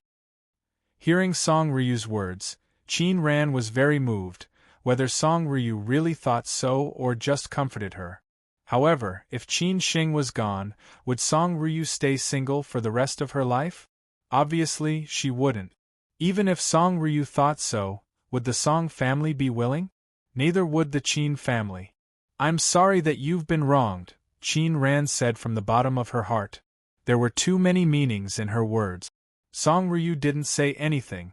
She just held Qin Ran in her arms and patted her shoulder gently. Everyone hoped that Qin Shing would be fine. Of course, she was the same. However, everyone was afraid that something would really happen. 1 day, 2 days, 3 days, a week passed by quickly. In Ningbo, after such a great effort, they still couldn't find Qin Shing, not even a trace. Everyone was a little surprised. Where on earth had Qin Shing gone? They wanted to see him, dead or alive. However, they didn't see him or his body. What the hell was going on? Everyone was a little disappointed. The longer they waited, the worse their mood became. However, they had to accept the fact. However, something gave them hope again. The autopsy reports of the 7 corpses came out. Most of them had died from fatal knife wounds. These knife wounds also showed that they had fought fiercely before they died. However, the cause of death of 2 of the corpses was strange, especially the old man who died last. He had died from many vital acupoints on his body being killed by a foreign object. At the same time, it was found that the 2 corpses had inhaled poisonous gas. This clue completely verified Chang Baji and Song Ryu's speculation. That was, apart from the 2 parties involved, there were other unknown people. It was highly possible that these suspicious people had rescued Qin Shing or killed Qin Shing. However, how powerful was Lao Gui? Who could kill Lao Gui? This was another doubtful point. These clues were all confidential, and naturally, they would not be announced to the public. Only a small number of people knew about them. In the end, after a discussion, the Zhu family finally decided to stop the large-scale search. They only let the regular search in Zhujiang continue. If there were other clues, they would make further plans. As a result, the Qin family had to leave Ningbo. Only 2 or 3 people stayed in Ningbo to cooperate with the police. On the day they left Ningbo, no one said anything. No one knew whether it was good or bad that they didn't find Qin Shing. If they didn't find Qin Shing, it meant that Qin Shing might still be alive. This was the so-called good result. If they found Qin Shing's corpse, all hope would be shattered. The bad result was that they didn't know whether the unknown people were friends or enemies. If they were friends, Qin Shing would come back sooner or later. If they were enemies, it would be an unsolved case. Although the search for Qin Shing temporarily came to an end, the Real storm seemed to have just begun. However, this time, Qin Shing couldn't participate in it. During the period of searching for Qin Shing, except for the big movements in Ningbo, the other places seemed to be very calm. It was so quiet that people felt a little strange. Everyone knew that this was the sign before the storm. Qin Shing had such a big accident and disappeared completely. No one knew whether he was alive or not. How could the Qin family let it go? What about the Zhu family and the Song family? Song Ryu went back to Beijing with Qin Ran and the others. Zhu Qingwen went back to Shanghai first and then went to Beijing. This time, her husband Zhu Chongshun went with her. Beijing. During this week, Zhu Weiguo didn't leave Beijing, which was rare. He went to the hospital to visit the old lady and the old master of the Song family. Sonia Hainan. Qin Chongxing knew everything that had happened in Ningbo, but he didn't take any action. Old master, he couldn't figure out what Qin Chongxing was thinking. After all, it was the only son of the Qin family who had been in trouble. After all, the Qin family left Beijing. One day, Qin Chongxing finally made a call. Top.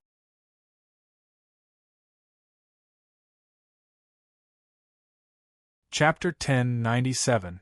A full-scale war because He Wei and Fu Rong were in Ningbo. Old master, he knew everything that happened in Ningbo immediately. No one from the Qin family contacted Qin Chongxing, nor did anyone inform Qin Chongxing. Therefore, it was old master he who kept in touch with Qin Chongxing. However, Qin Chongxing didn't make any movements. This made old master he a little uneasy. In the end, he went to Sanya from Beijing to talk to Qin Chongxing. Old master he had been in Sanya for the past 2 days. He told Qin Chongxing about the situation in Ningbo every day, but Qin Chongxing only nodded and did not say anything. Old master he became more and more anxious. He could not figure out what Qin Chongxing was thinking. The Zhu family and the Song family could not wait anymore. How could Qin Chongxing be so calm? It was not until the end of the week, and everyone left Ningbo, that Qin Chongxing had a heart-to-heart talk with old master he. On the balcony, old master he sat opposite Qin Chongxing and asked seriously, "It's been a week. It's almost impossible for him to be alive. He is the only heir of the Qin family. Are you really not going to do anything?" Qin Chongxing was still so calm. He had been in Wutai Mountain for so many years and his temperament had been tempered. Even if it was such a big thing, Qin Chongxing did not feel anything. "Old he, if your only grandson died, what would you do?" Qin Chongxing asked. Old master he replied honestly, "I'd rather die in glory than live in dishonor. Even if I have to injure the enemy 1,000 times and lose 10,000 times, I will not hesitate. No matter how powerful the other party is, the He family will fight to the end. Old he, if you would do this, why can't I? Moreover, it's old and new hatred. No matter how good my temper is, I can't stand it," Qin Chongxing said slowly. Old master he shook his head and said, "I don't see it." "I'm just waiting," Qin Chongxing said with his eyes squinted. Old master he said subconsciously, "You're waiting for the Zhu family and the Song family to take action? Since you know it, why are you still urging me? If the Zhu family and the Song family don't do anything, the Qin family won't do anything. This time, we want to settle the score. The Qin family isn't strong enough, but the Zhu family and the Song family are. This time, they didn't just offend the Qin family, but the Zhu family and the Song family." Old master he asked doubtfully, "The Zhu and Song families will go all out? There's no need to talk about the Zhu family. I've already said that it's old and new hatred.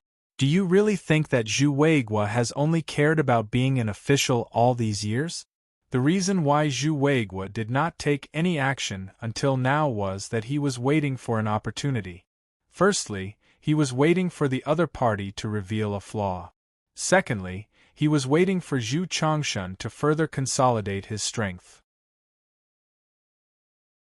Now, although the former had already appeared, if they took action against Qin Xing, they would be challenging the Zhu clan's bottom line.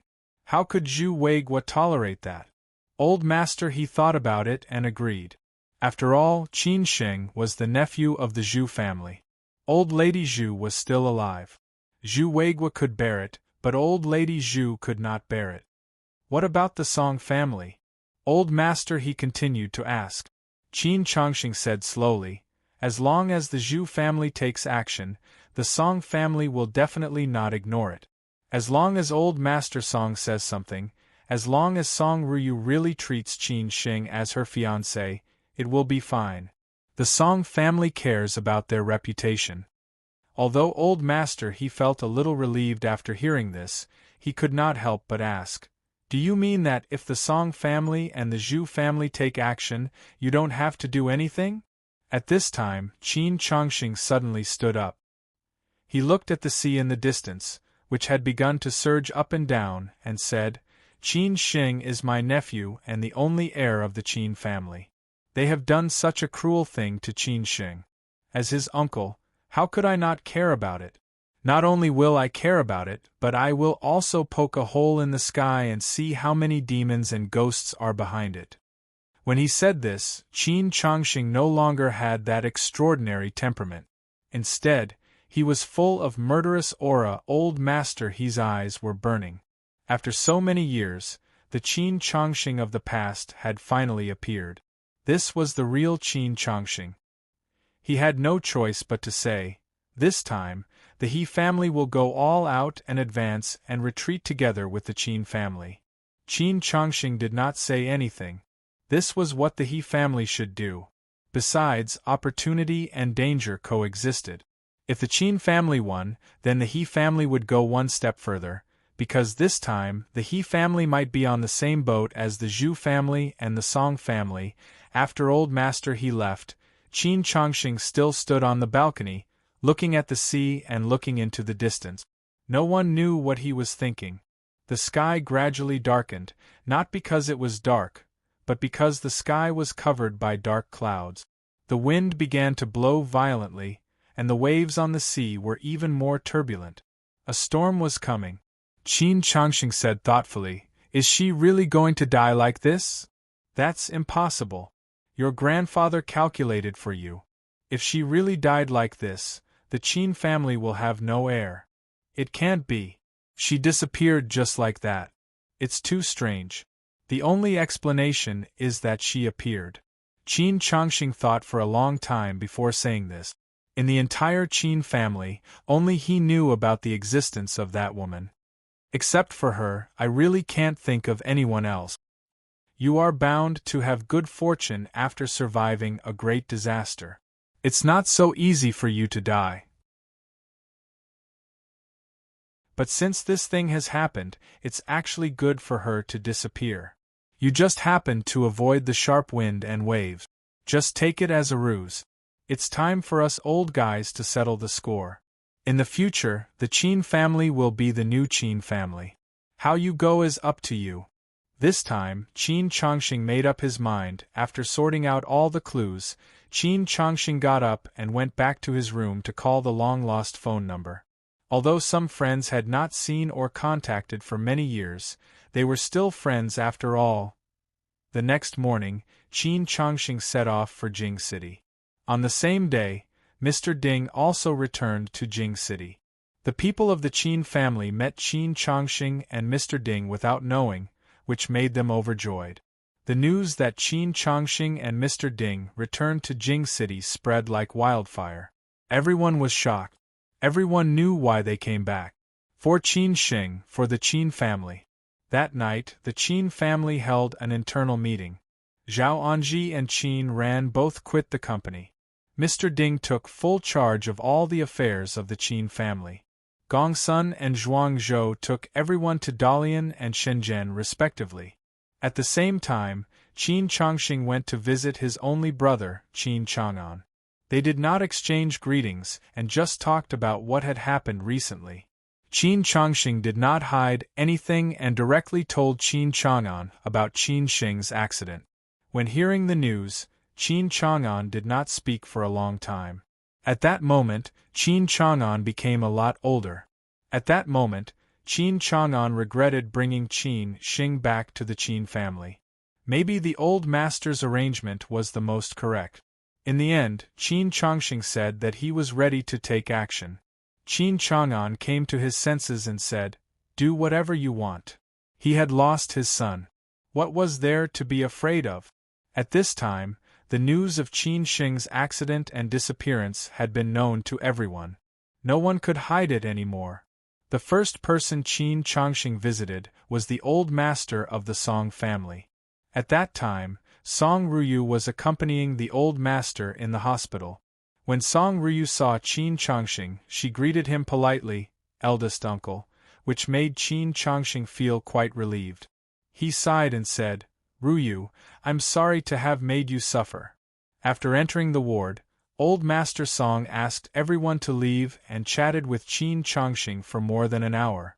As for what they talked about, no one knew.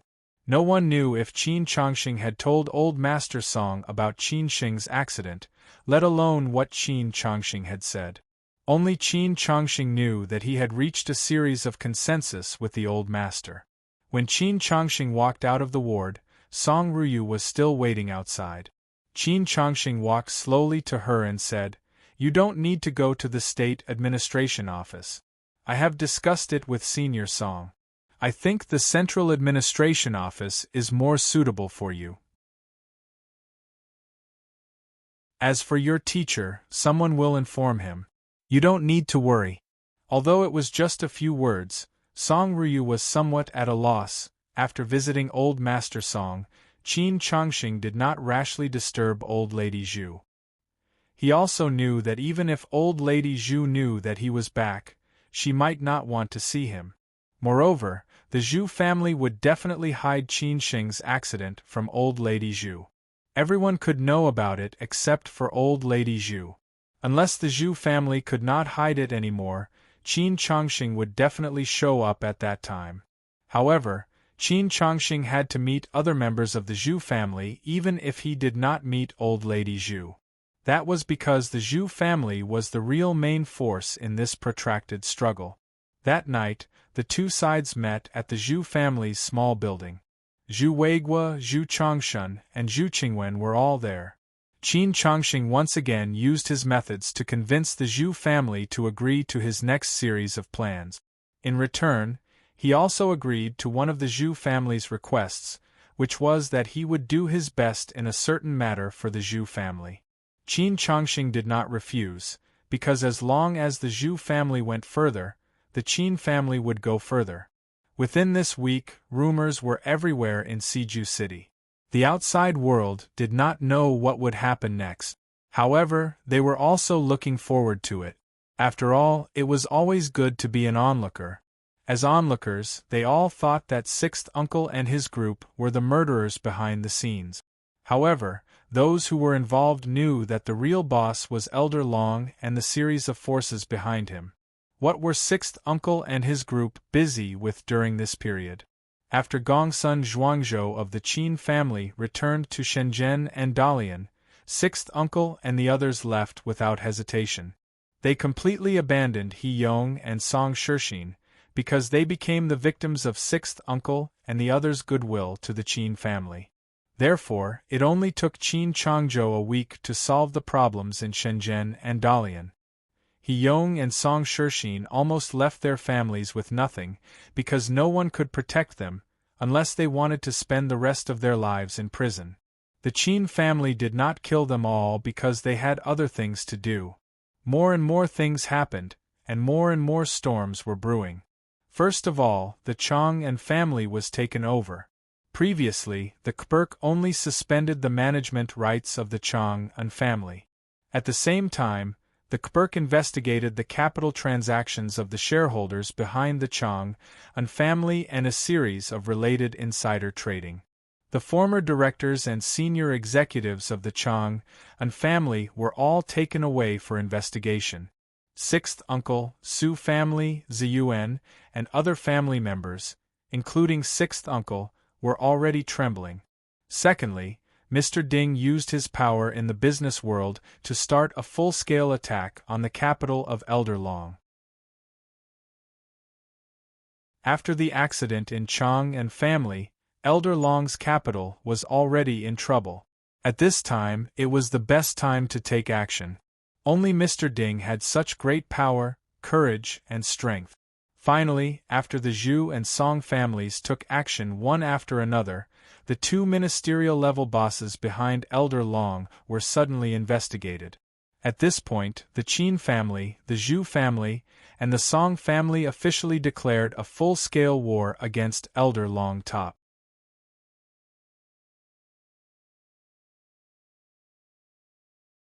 Chapter 1098. 3 years later, Chengdu, the land of heavenly province, was a city that people didn't want to leave.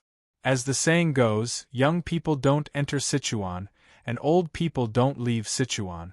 The pace of life in this city was very slow, and people here knew how to enjoy life. This was one of the most leisurely cities in the country. In addition to countless delicious food, there were also countless beautiful women. As everyone knew, Sichuan and Chongqing had produced beautiful women since ancient times.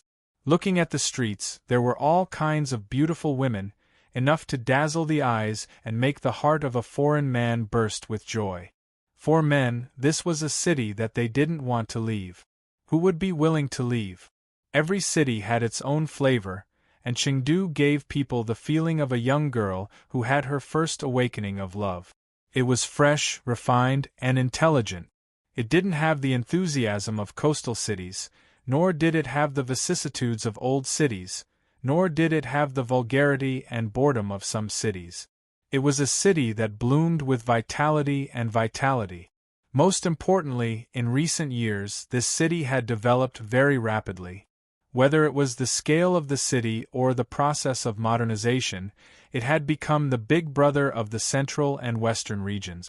The most competitive thing was the consumption power of this city, which was second only to Beijing, Shanghai, Guangzhou, Shenzhen, and Hangzhou. Every city had its own charm, and every city also had its own story. However, most of the people living in this city were ordinary people. They lived ordinary lives and worked hard for their dreams. Of course, there were also many powerful people who stood at the top of the pyramid. They were the legends of this city. The consumption power of Chengdu was very strong, and the online shopping ability was even stronger. Every year, all kinds of online shopping festivals could be ranked in the top 5. Therefore, there were many express delivery men in this city. Every day, they passed through the streets and alleys to serve thousands of families. Li Xiang was one of the thousands of express delivery men in this city. However, Li Xiang was different from the other express delivery men, because he got off work at 6 o'clock every day.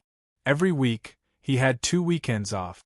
It was said that because he had a beautiful aunt, the boss gave him special treatment. Of course, Li Xiang's salary was naturally lower than other colleagues. In the beginning, everyone was somewhat dissatisfied with Li Xiang's special treatment. Later, they heard that Li Xiang had a serious illness and forgot everything in the past.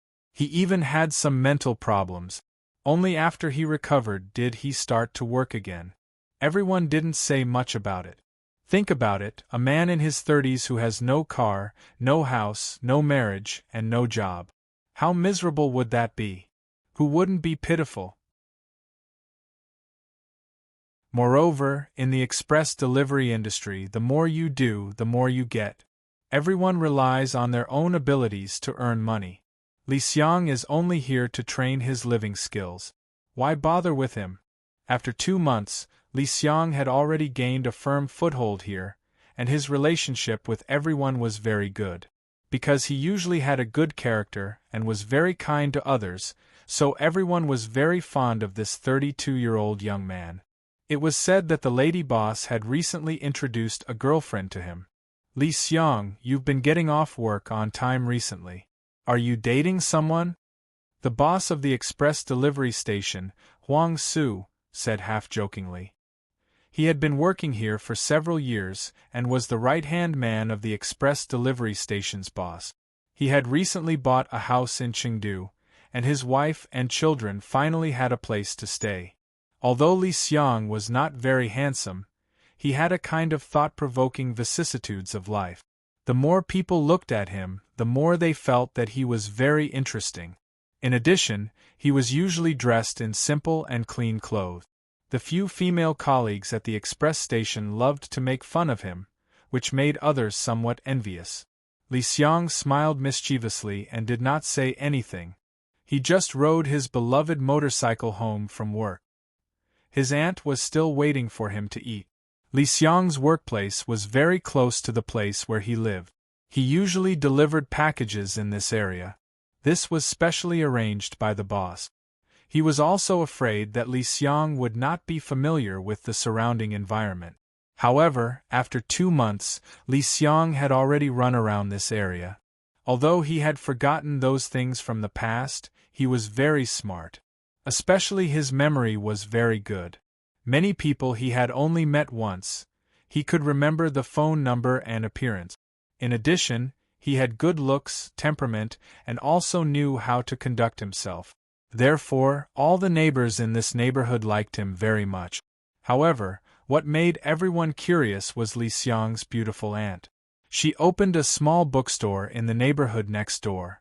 Whether it was inside or outside the store, it was filled with all kinds of flowers and plants. There were also 2 cute stray cats in the store. His aunt would drink tea and read books upstairs every day. She never cared about the bookstore's business. Everyone said that the bookstore would be closed soon. Not to mention that there was not a lot of traffic here. Secondly, there were only a few bookstores that were making money. Moreover, most of the books sold in the store were old books. Even though the business was very bad, his aunt still hired a little girl to look after the shop. The girl was quite pretty and had a very natural scholarly aura. Perhaps it was because his aunt's salary was not low that she came to work here.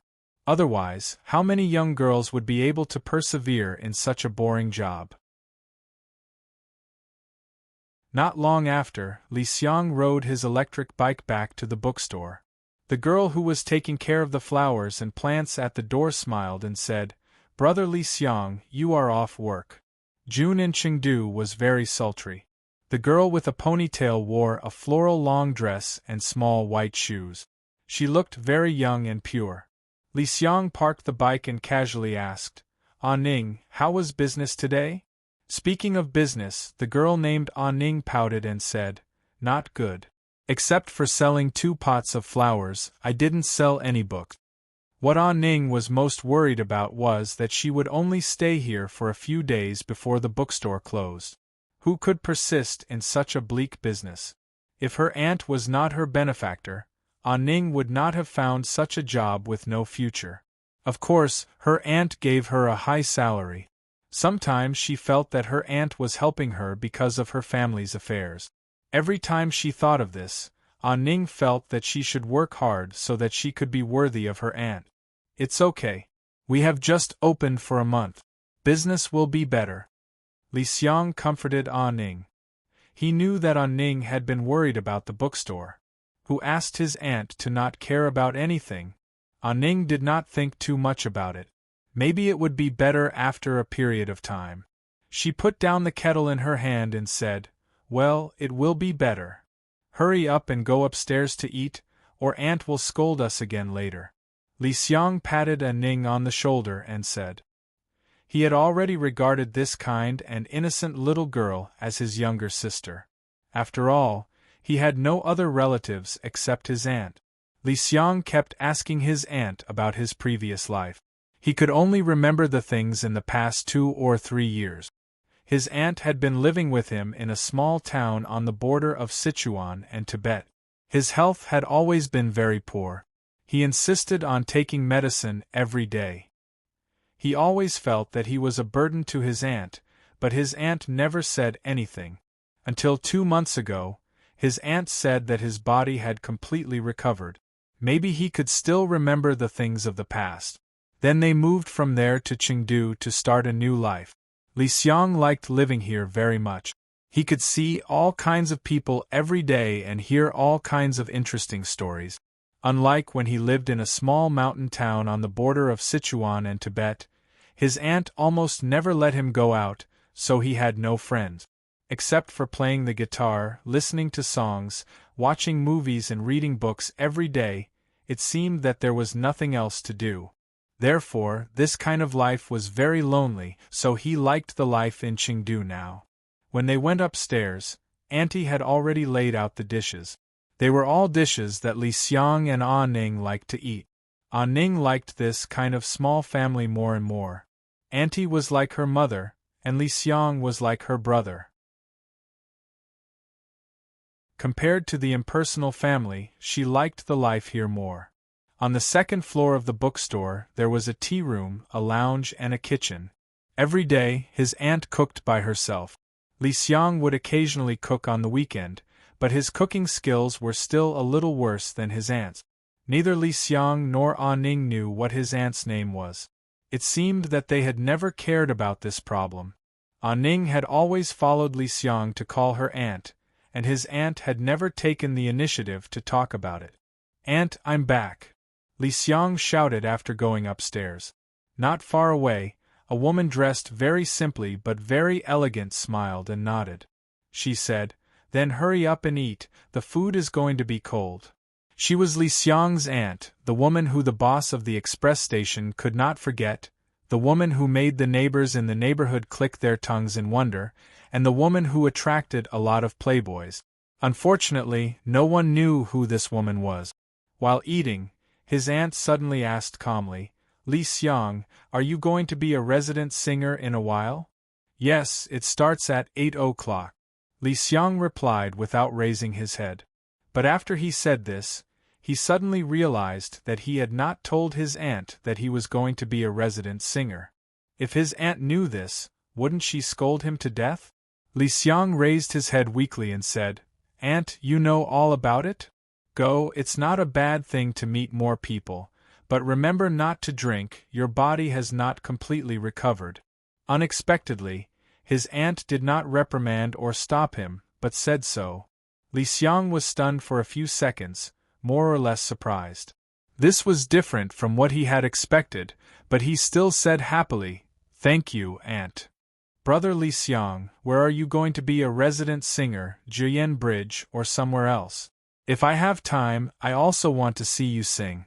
Ah Ning was so scared that she did not dare to speak.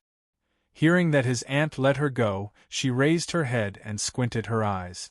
Li Xiang said impatiently, "Little girl, why are you going to the bar?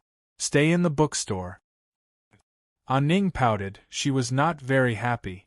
After the meal, Ah Ning was washing the dishes, his aunt was reading in the tea room, and Li Xiang was playing with the two kittens at the door of the bookstore.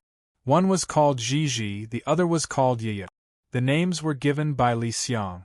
He thought that Gigi was very nice, and he often asked Ah Ning if he was good at naming and if he needed to change her name. Ah Ning was so scared that she quickly left. When it was almost time, Li Xiang went home, carried his guitar and rode his beloved small motorcycle to Jiyan Bridge. They lived in the community on the side of Shudu Avenue, which was not far from Jiyan Bridge. As night fell, the lights in the city began to fade.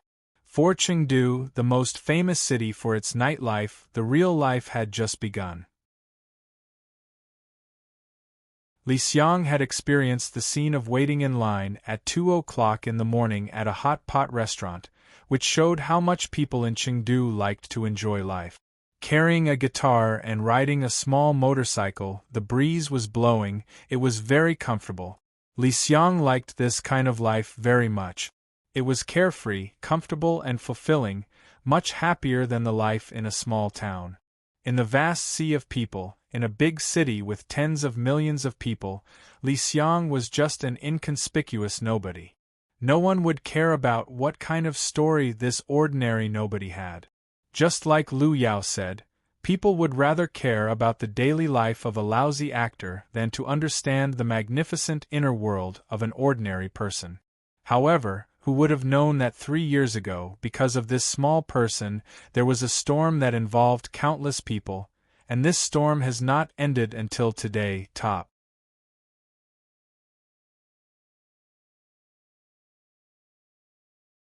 Chapter 1099.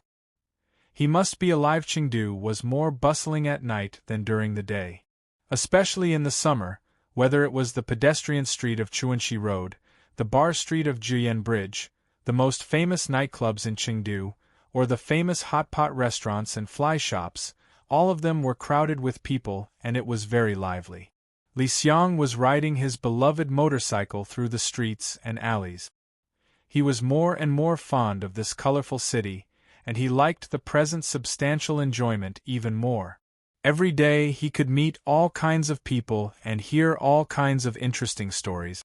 He really didn't know how he lived in the past, but this kind of life now was quite good.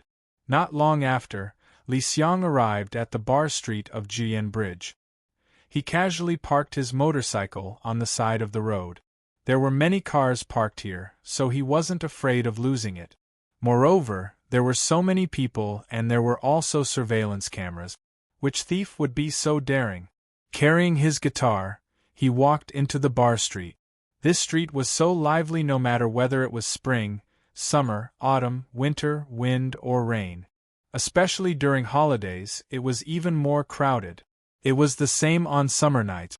Everyone came out to drink and enjoy the wind, and the most eye-catching thing on this street were those beauties. It was really impossible to know how many beauties there were in Chengdu. Although Li Xiang also liked to look at beautiful girls, he didn't have any special thoughts about them. Perhaps it was because he had been with his aunt for a long time. What kind of beauty could enter his discerning eyes? Moreover, there was Ah Ning now. The fresh and refined Ah Ning was definitely a great beauty. It was said that there were many boys chasing after Ah Ning, but Ah Ning didn't seem to be moved by any of them. Carrying a guitar, Li Xiang was not ordinary. The eyes of many beauties would stay on him for a few seconds. Who asked this man to have a kind of vicissitude temperament, especially the back view of carrying a guitar? He was like a wandering singer who had experienced the ups and downs of the prosperous world and finally returned to the street. After arriving at the bar, Li Xiang politely greeted the manager and the security guard. This bar was relatively big in Jiyan Bridge. It had a total of 3 floors. Each floor was 200 square meters. Each floor also had a resident singer. It was just that each floor had a different style. The hall on the first floor was mostly filled with young bands singing pop songs. There were Chinese songs and English songs. The second floor was rock and roll. The customers here were more complicated. There were old people and young people.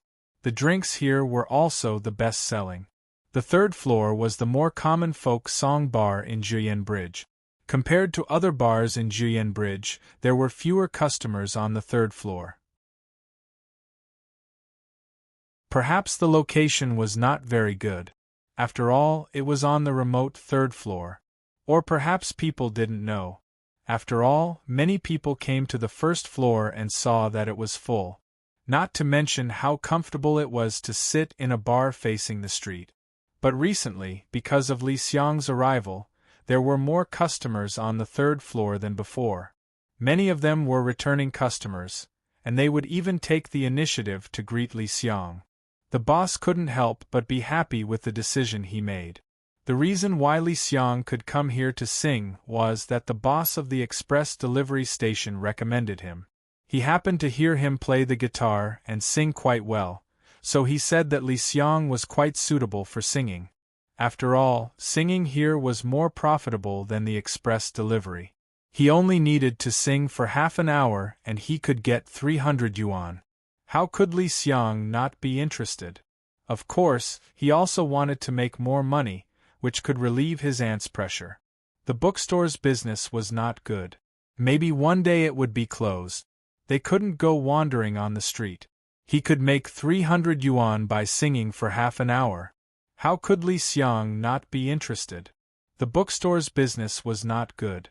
It might be closed one day. At that time, they couldn't go wandering on the street. It was okay for him to wander alone, but not for his aunt, who was a fairy who didn't eat the food of the world. Li Xiang always felt that this money was his aunt's dowry money. Who let his aunt have a burden like him? No wonder she never got married. Therefore, he had to earn more money and strive to buy a house in Chengdu one day. Then, they would have a real place to stay. Li Xiang, get ready. It's your turn soon.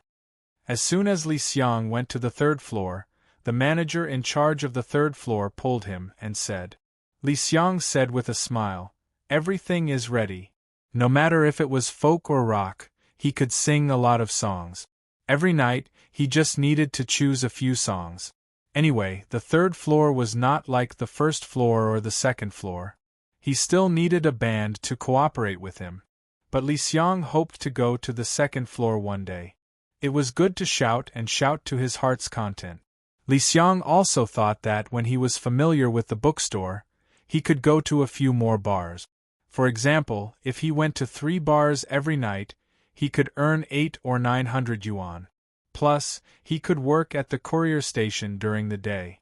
He could earn tens of thousands of yuan every month. This way, he could subsidize the bookstore. But his aunt asked him to go home before 12 o'clock every night. So he could only go to 3 bars at most. He couldn't go too far. He could only go to the Juyan Bridge. But almost every bar had a fixed singer, so his chance was a little slim.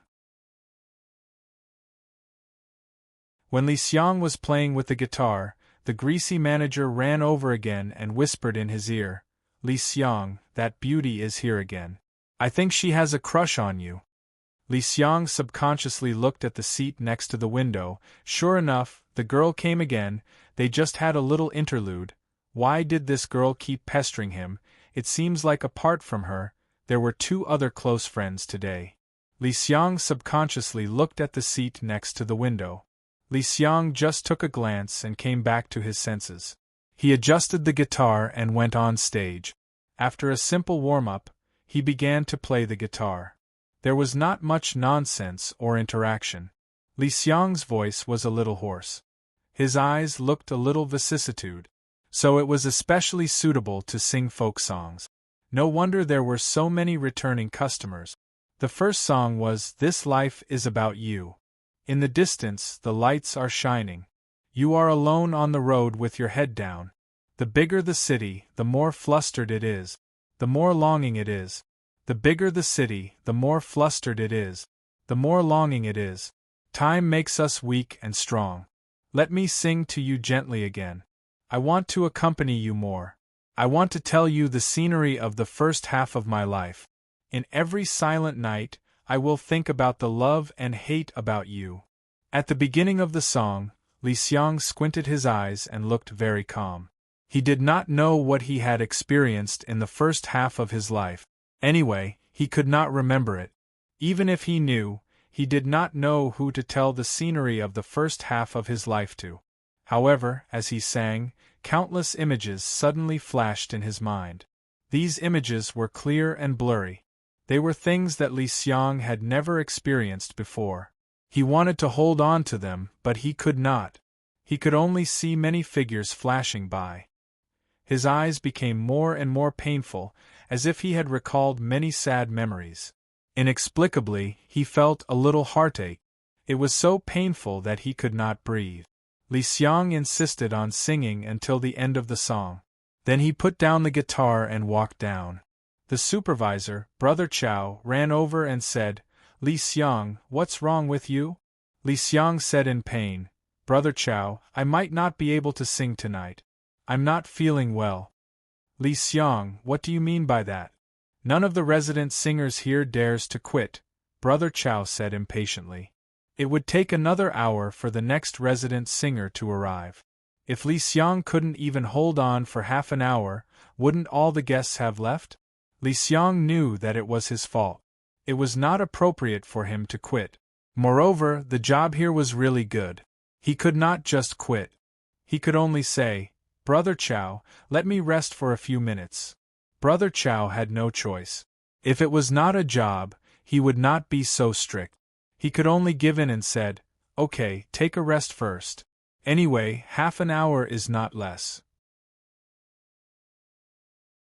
Li Xiang nodded with a smile. "Thank you for your understanding." Li Xiang found a random seat and sat down. He asked his colleague to pour him a cup of hot water.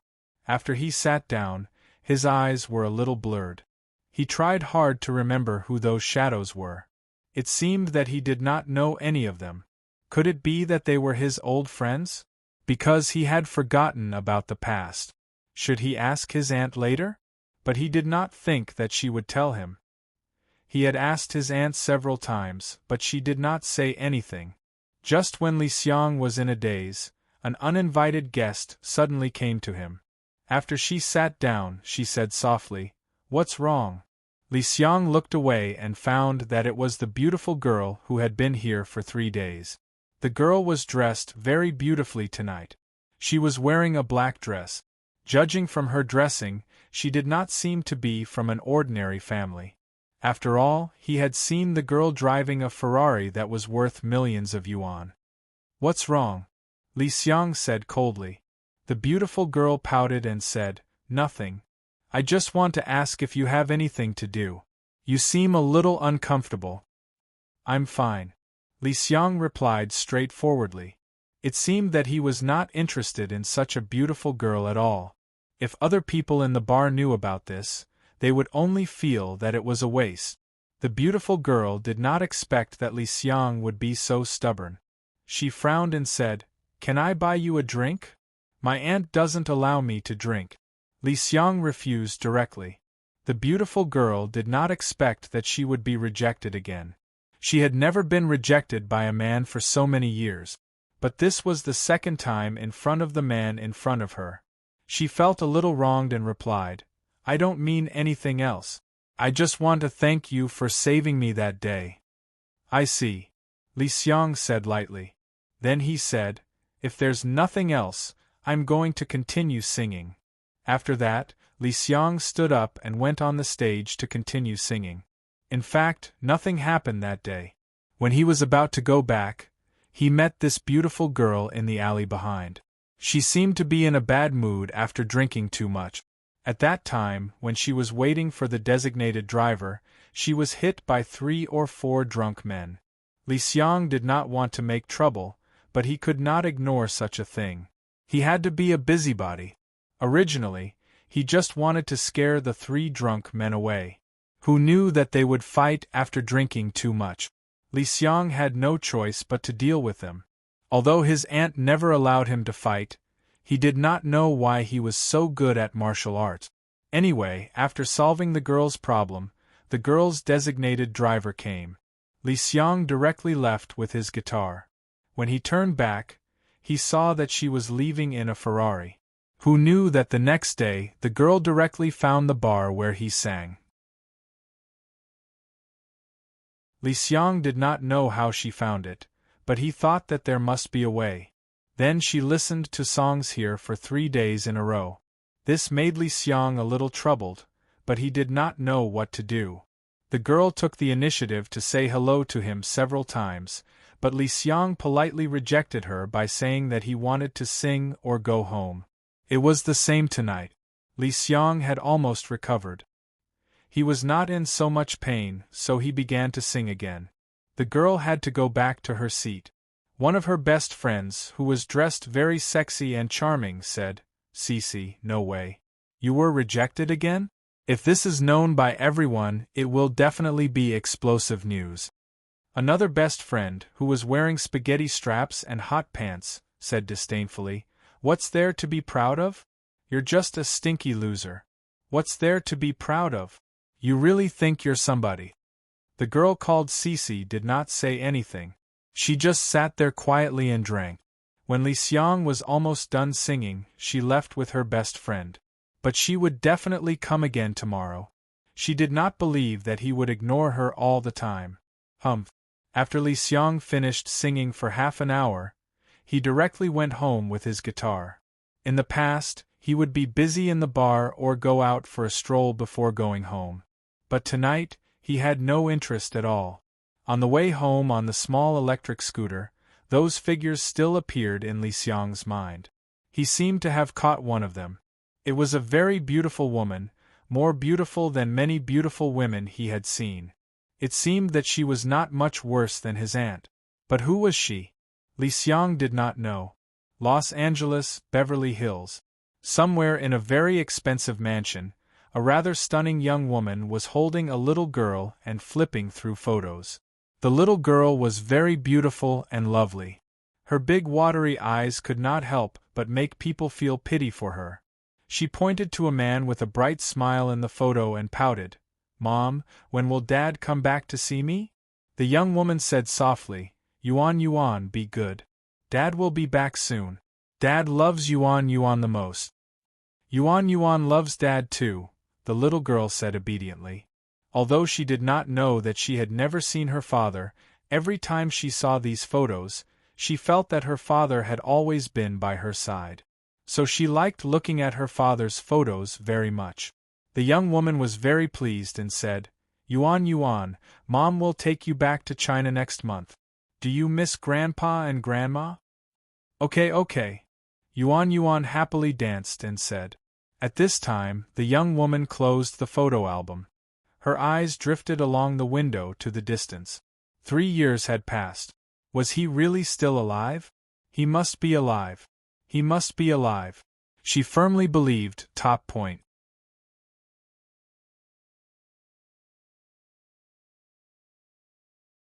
Chapter 1100.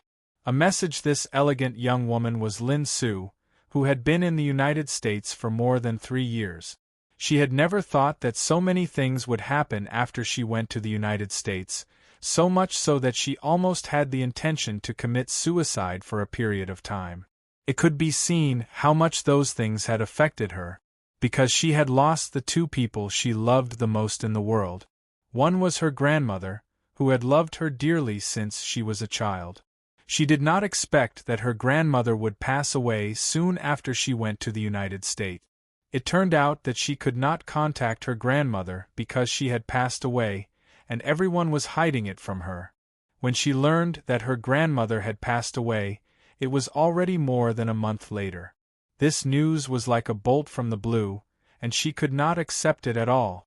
She did not even see her grandmother for the last time, nor did she have the chance to send her on her last journey. How could she not break down? At first, she blamed everyone for hiding this news, because her grandmother was the one who loved her the most in the world. She could live in the Lin family mostly because of her grandmother's protection. Otherwise, who knew what would happen to her today? Not seeing her grandmother for the last time and sending her on her last journey became the biggest regret of her life. She cried and fainted several times. Fortunately, there were people by her side. Whether it was her friends or other members of the Lin family, they all comforted her, especially Sister Qinyan, who stayed by her side all the time. No one expected that her grandmother would pass away so soon. Even if she rushed back at that time, it would be too late. Besides, everyone did it for her and the child, unless she did not want the child anymore. Later, Lin Su gradually accepted and understood it. Just as everyone said, she had to accept it for the sake of the child. But who knew that the next news was even more unacceptable? She then knew that there was another shocking thing that everyone was hiding from her, and that was, something happened to Qin Sheng. That day, Lin Su felt that her world had collapsed. She was very sad about her grandmother's death, but she did not expect that there was another thing that she could not accept. The man she loved the most in the world had an accident. She wondered why Qin Sheng did not contact her for such a long time, and she could not reach him no matter how hard she tried. The explanation given by Xue Qinyan and the Lin family was that Qin Sheng was involved in the Chang'an matter and was currently cooperating with the investigation. This was also the best and most suitable reason that Xue Qinyan and the Lin family could think of. Although Lin Su was a little worried, she could do nothing about it. It was not until she learned the truth from her friend that she realized that everyone was still hiding it from her. This time, Lin Su was heartbroken. Her grandmother who loved her the most passed away, and the man she loved the most went missing. Her world was instantly plunged into darkness. What should she do in the future? During that time, Lin Su's world was gloomy. There were several times when she wanted to end her life, but she was stopped by Xue Qinyan, Lin Yu, and the others. They said that Qin Sheng was just missing and not really dead. What should she do if Qin Sheng came back one day and did not see her? Even if she did not do it for herself, she had to think about the child. That was Qin Sheng's and her child, and Qin Sheng's only flesh and blood. Qin was dead, and Su's Lin was that he would be the world. Lin Su of Qin had to Qin. Moreover, Qin Sheng might not really be dead. If she was so impulsive, what should she do when Qin Sheng came back? At that moment, Lin Su had to give up the idea of suicide. It was not until the child was born that she gradually recovered. How could she be willing to leave this world when she looked at the child that belonged to her and Qin Xing? The child had no father and mother. What should she do for the rest of her life? She was still so young. She was so pitiful. Therefore, Lin Su felt that she could not be too selfish. Just like that, Lin Su raised her daughter alone in the United States. Although she never lacked friends by her side, she still felt that she was too lonely. Fortunately, her daughter was there, and her world was filled with laughter. What she did the most every day was to tell her daughter stories about her father. She told her that her father was the man who loved her the most in the world. At the same time, she let her daughter see her father's photo every day. She hoped that if Qin Xing appeared one day, her daughter could recognize him at a glance. She would not feel strange when she saw a stranger all of a sudden. She wanted her daughter to believe that her father was always by her side. Her daughter wanted to take a nap. After coaxing her daughter to sleep, Lin Su came out of the bedroom because Xue Qinyan would be here soon. Lin Yu was also in the United States to accompany Lin Su. The Lin family moved their United States branch to Los Angeles. Lin Su and Lin Yu were in charge here, so that they would not be too bored in the United States. With the support of relevant resources from the Qin family, the Lin family's investment business in the United States was doing very well. Lin Yu had also changed from the little girl at the beginning to a strong career woman. She went to other places on business every week, while Lin Su stayed in Los Angeles most of the time because she wanted to accompany her daughter. Lin Su worked in the living room for a while, and the nanny came in with Xue Qinyan. The servants in the villa were all Chinese. They had lived in the United States for many years, so they were relatively more at ease. Lin Su had not seen Xue Qinyan for half a year. Now Xue Qinyan was more intellectual and mature, but she was still single. Many people were a little confused, but no one knew that her heart had already belonged to someone else. Xue Qinyan was wearing a white silk sleeveless shirt and a black skirt. She walked in rhythmically in high heels. At this time, Lin Su smiled and stood up. "Sister, didn't you finish your work later? I missed Yuan, so I came here after the meeting with the investors." Xue Qinyan put down the bag in her hand and kicked off her high-heeled shoes. She was barefooted, and her delicate feet were really tempting. Lin Su was dressed more casually at home. She laughed and said, Yuan just fell asleep. I'll wake her up later." Xue Qinyan sat next to Lin Su and replied, "It's okay. Let the baby continue to sleep. Anyway, I have to stay in Los Angeles for a few days."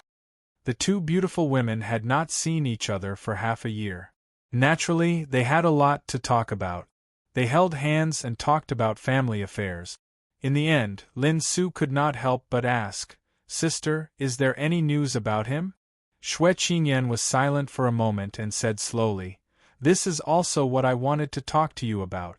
I just learned from the Qin family 2 days ago that there is some news about him. But at present, this news has not been confirmed. The Qin family still needs to verify." "Really? It must be him. I know he is still alive."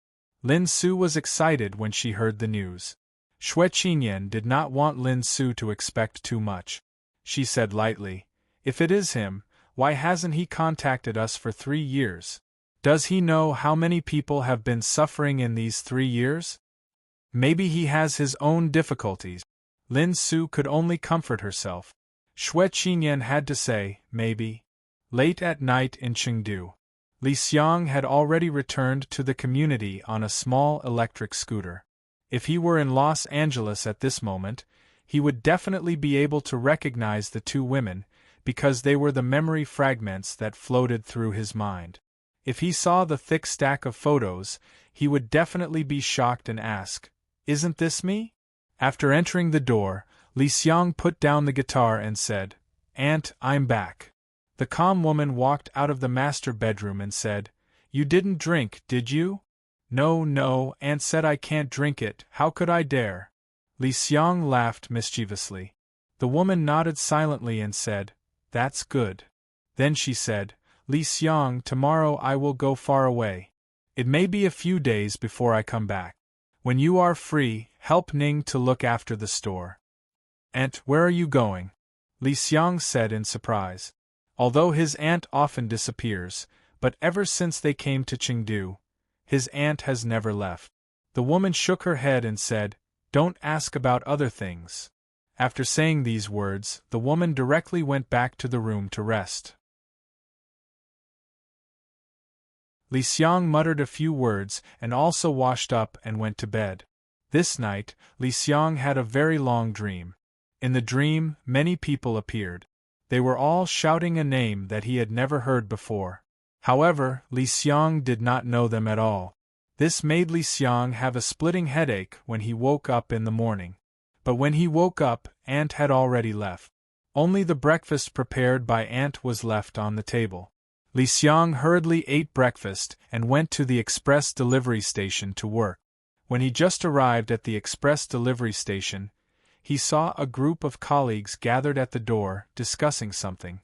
Li Xiang just rode the electric scooter to the door, and was surrounded by this group of colleagues. Huang Su took the lead and said, "Li Xiang, I didn't know that you have such an ability. Tell me honestly, what is the relationship between you and that woman?" TSK, a fair-skinned, rich and beautiful woman who drives a Ferrari. Don't tell me that she wants to keep our Li Xiang as her mistress.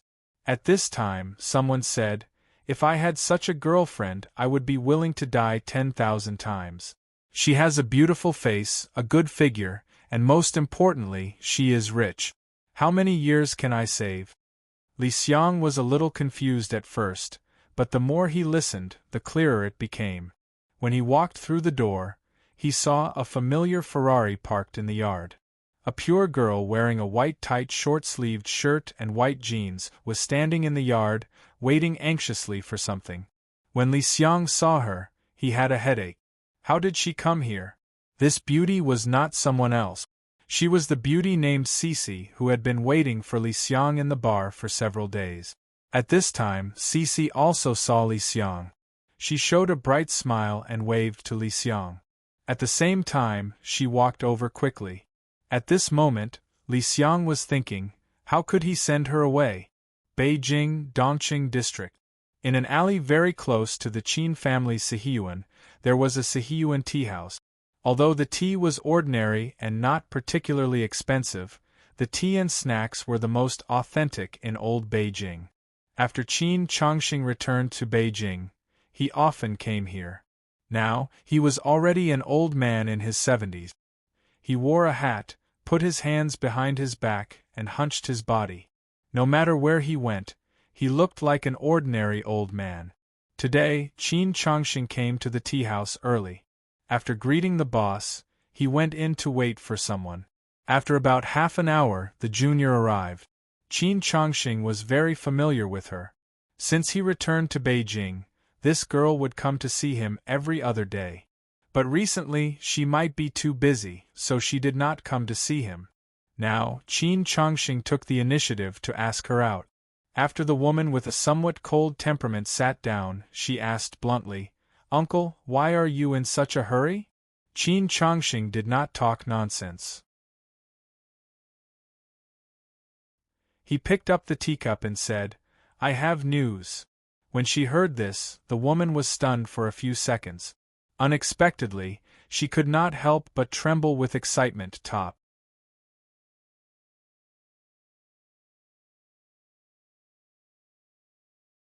Chapter 11:01. Do you think I'm suitable? When will spring flowers and autumn moon end? How much do I know about the past? This dignified and elegant woman with coiled hair was already in her early 30s, but she was still unmarried.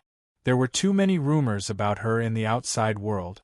Back then, she was the god's favored girl in Siju City. She was beautiful, had a superior family background, and was brimming with talent. No one knew how many young men in Siju City were attracted to her. However, she didn't like anyone and finally chose an unexpected man, a man she had waited for many years. Unexpectedly, fate played a joke on her again.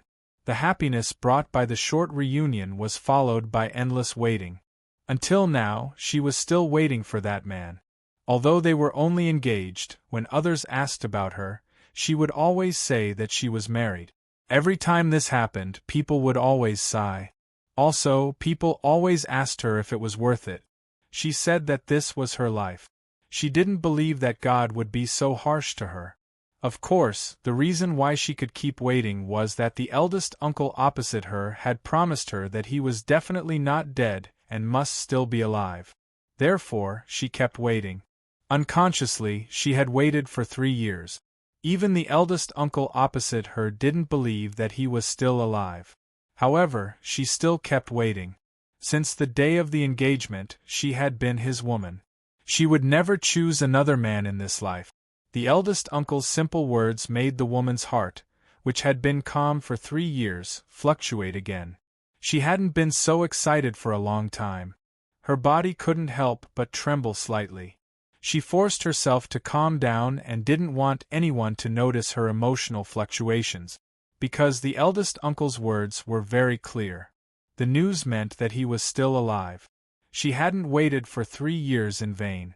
After a long time, the woman calmed down and said firmly, "Eldest uncle, this time, I don't want to lose to anyone." Song Ryu was the only one who could make Qin Chongqing pay so much attention to her and call him eldest uncle. Qin Chongqing was already an old man. For the past 3 years, it could be said that he had spared no effort for the Qin clan. He had done all that he could and could do. Now it was almost the end. Everything was about to come to an end.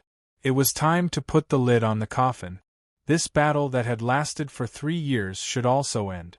Qin Chongqing said faintly, "You have suffered for the past 3 years. Uncle will definitely promise you. There's nothing to feel aggrieved about. It's my choice, and it has nothing to do with anyone else," Song Ryu said calmly. Qin Chongqing sighed softly and said, "You are really like Qin Xing's mother. No wonder the Zhu family likes you so much. I heard that the old lady treats you better than she used to treat Qin Xing. She really feels sorry for you." Song Ryu didn't say anything. Qin Xing didn't have a chance to visit the old lady again, so she took his place and visited the old lady every week. No one told the old lady what had happened until the old lady felt that something was wrong. Because everyone was avoiding the topic about Qin Xing, how could the old lady, who was so smart, not understand? Therefore, one night the old lady called Zhu Weigua, Zhu Qingwen, and Qin ran over. She went straight to the point and asked them to explain what happened. Other than the few people involved, no one knew what happened that day, let alone what the old lady said. In any case, the end result was that the old lady was admitted to the ICU that night and remained in a coma for 2 days and 2 nights. Everyone thought that the old lady would not make it this time. At that time, the Zhu family started to prepare for her funeral. Although the old lady woke up later, she was in a very bad state of mind. The doctor said that she might not be able to hold on for long and had issued a notice of critical illness. During that time, Zhu Weigua cancelled most of his activities. As long as he was free, he would go to the hospital. He just wanted to accompany the old lady in her last moments, which was also the last thing he could do as a son. At that time, it didn't matter about the identity of the old lady. It was only the simplest mother-son relationship. But who knew that after the old lady woke up, old Master Song would come to visit her once. Both of them were old people with one foot in the grave. At that time, one was lying in a hospital bed and the other was sitting in a wheelchair. The sun shone on the two of them from outside the window. At that moment, their bodies were filled with the marks of time and age. There was no one to disturb them, just the two old men chatting there. They talked about their youth, then talked about their friendship during the revolution and the years of war. They talked about many sad past events, and also talked about many friends who had passed away long ago. Some had passed away during the war, some had fallen in the era of peace, and the rest had lost to time and disease. Fortunately, they were still alive. They had lived until now, and they had many children and grandchildren. Now, what else could they ask for? Old Master Song naturally talked about Qin Shing, which was inevitable.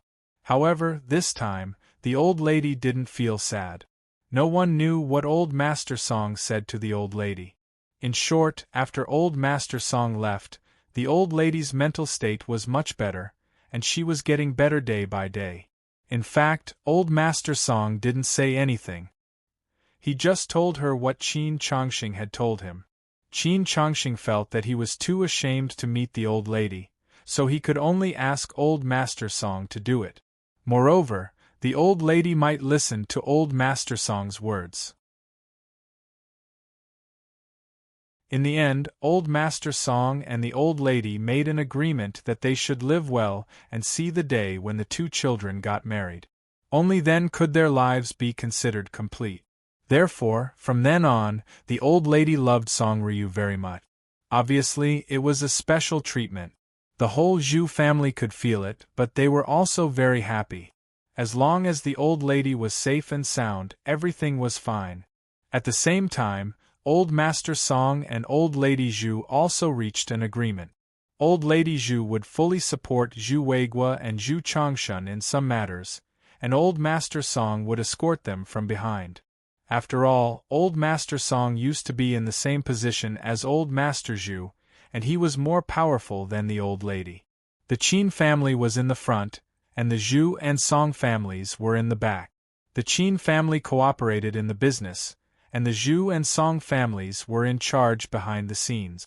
After 3 years, everything was coming to an end. Don't tell me that you're already receiving the treatment of a director of a department with real power in the central office. It looks like we took the right step back then. Of course, that teacher of yours also contributed a lot, Qin Chongxing said with a kind smile. Time passed quickly, and no one should look back. When this old man saw these juniors getting better and better, he would inevitably think of himself in the past. Song Ryu didn't want to talk about it.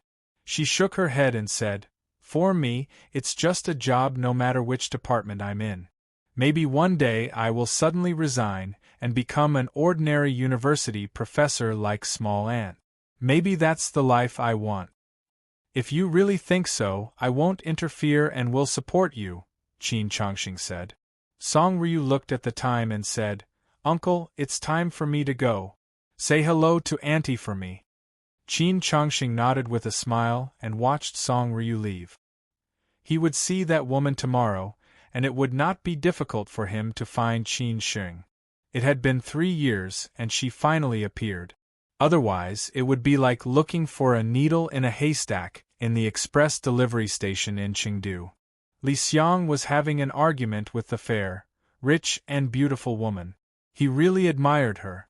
Was this fair, rich and beautiful woman so bored that she came to this place?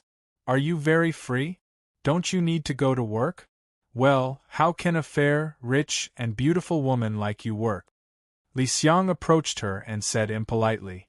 The goddess in other people's eyes was just a passerby in the vast sea of people for him.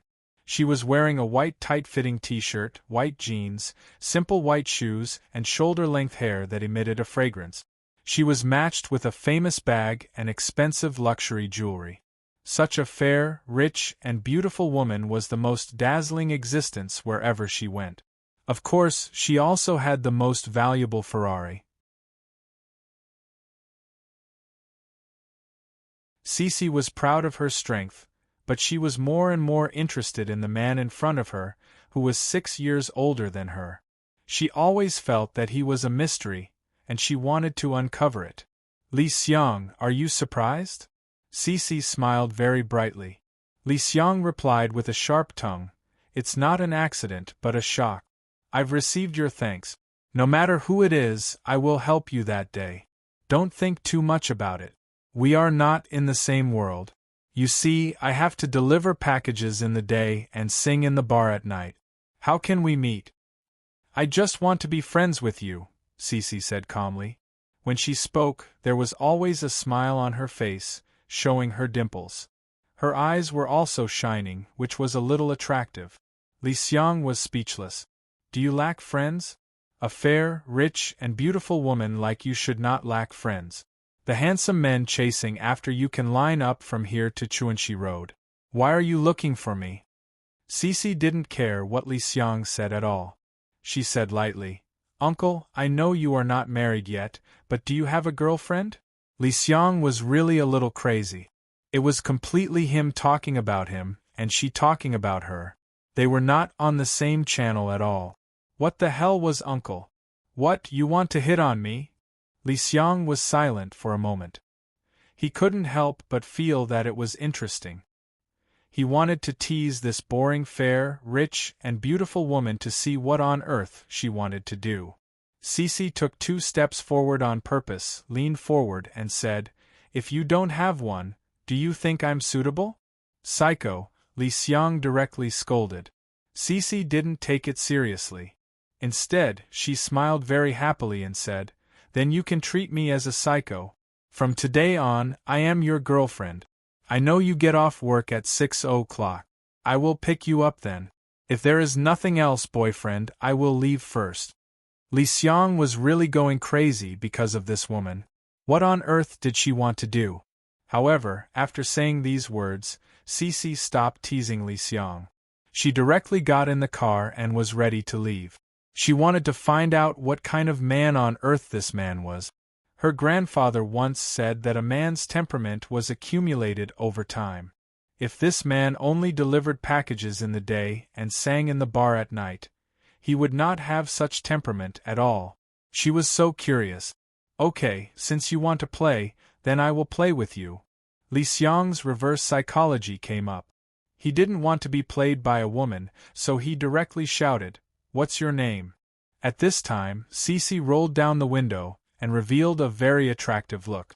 She said, Your girlfriend's name is Gu Xining. You can call me Cece, remember? After saying this, Cece drove away directly, leaving Li Xiang, who was a little confused. Life really played a joke on him, FPZW.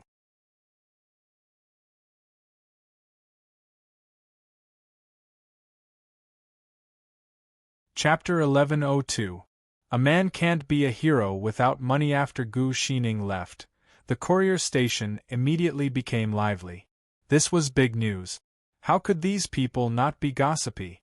Look, her legs are so big, her breasts are so long, and her legs are so white.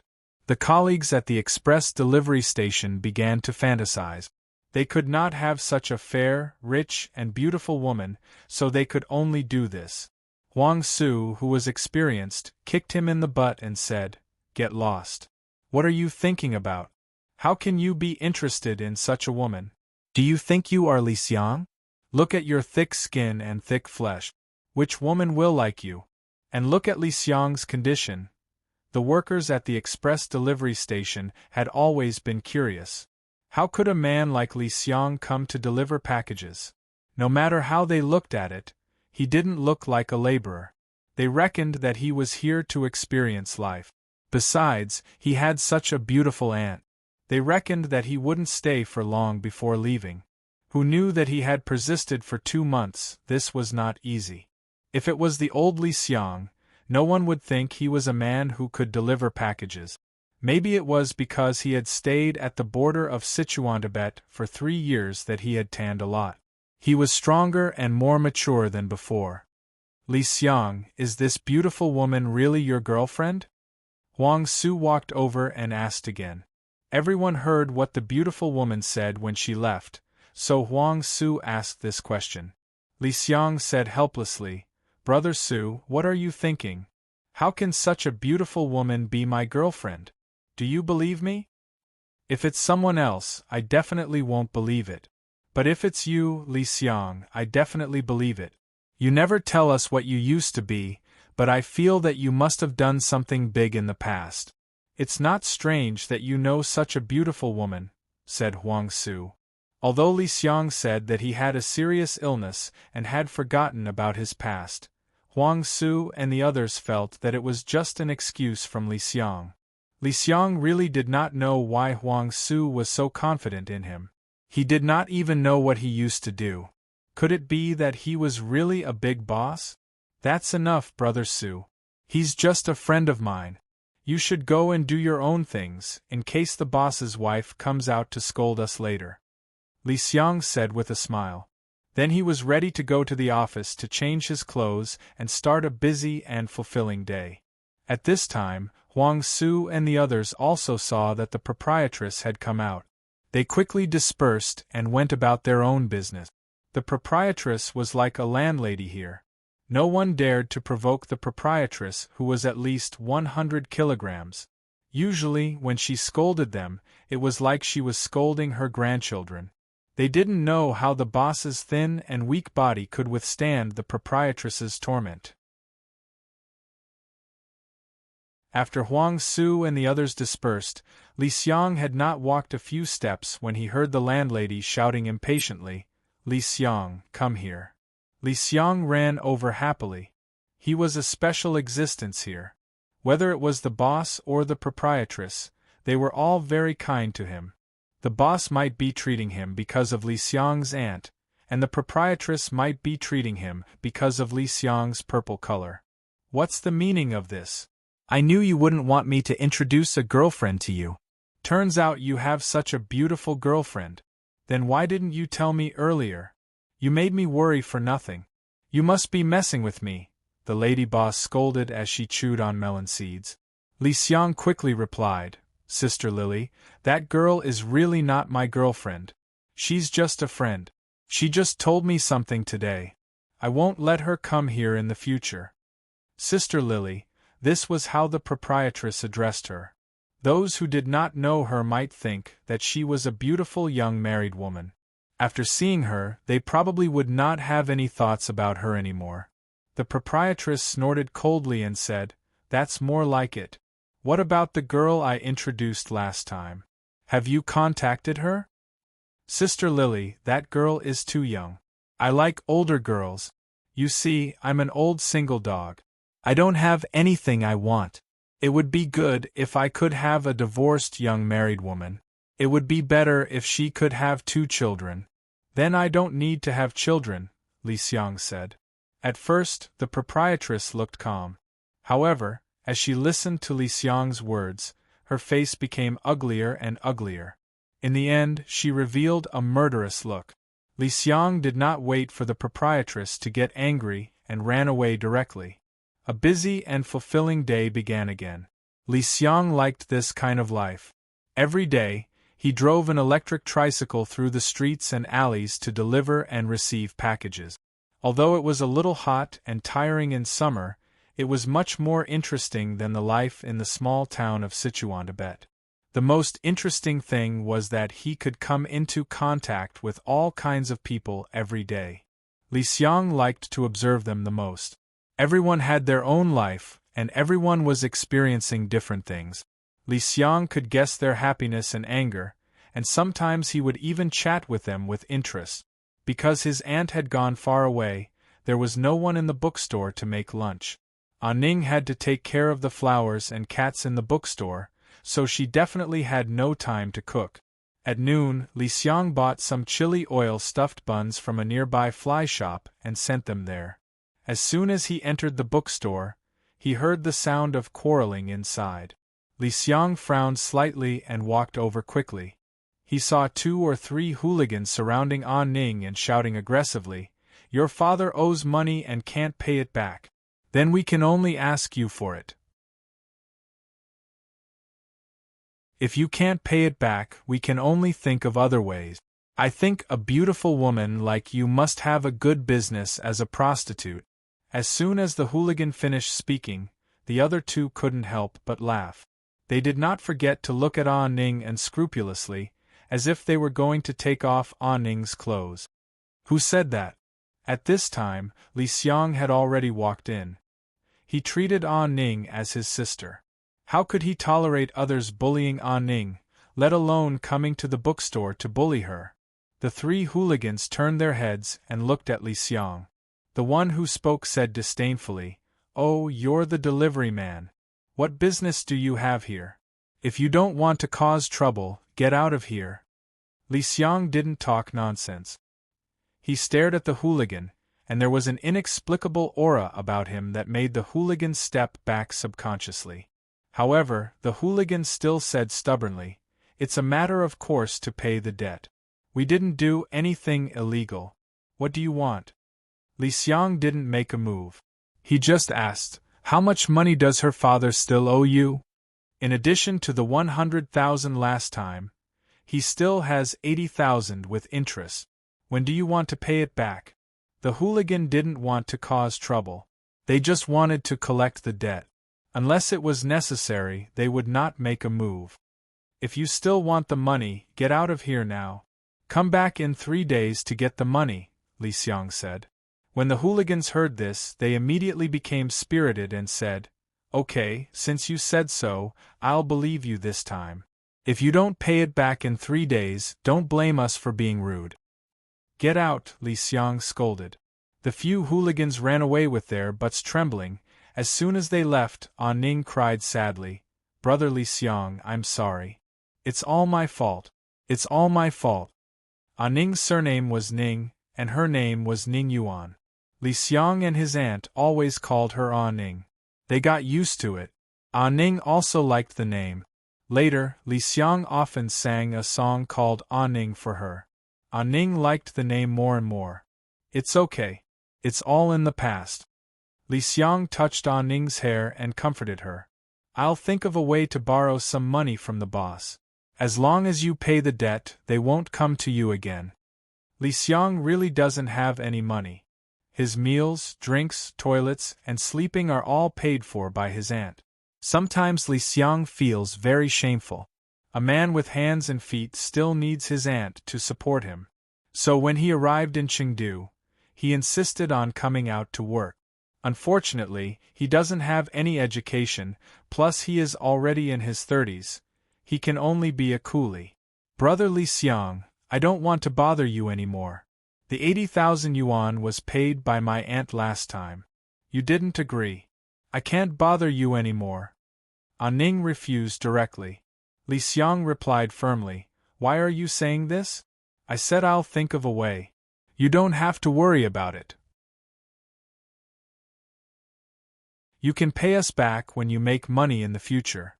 Ning wanted to continue to say something, but Li Xiang changed the topic and asked her to eat. When Ning finished eating, Li Xiang had already gone back to work, leaving Ning alone in a daze. Ning always felt that she was unlucky.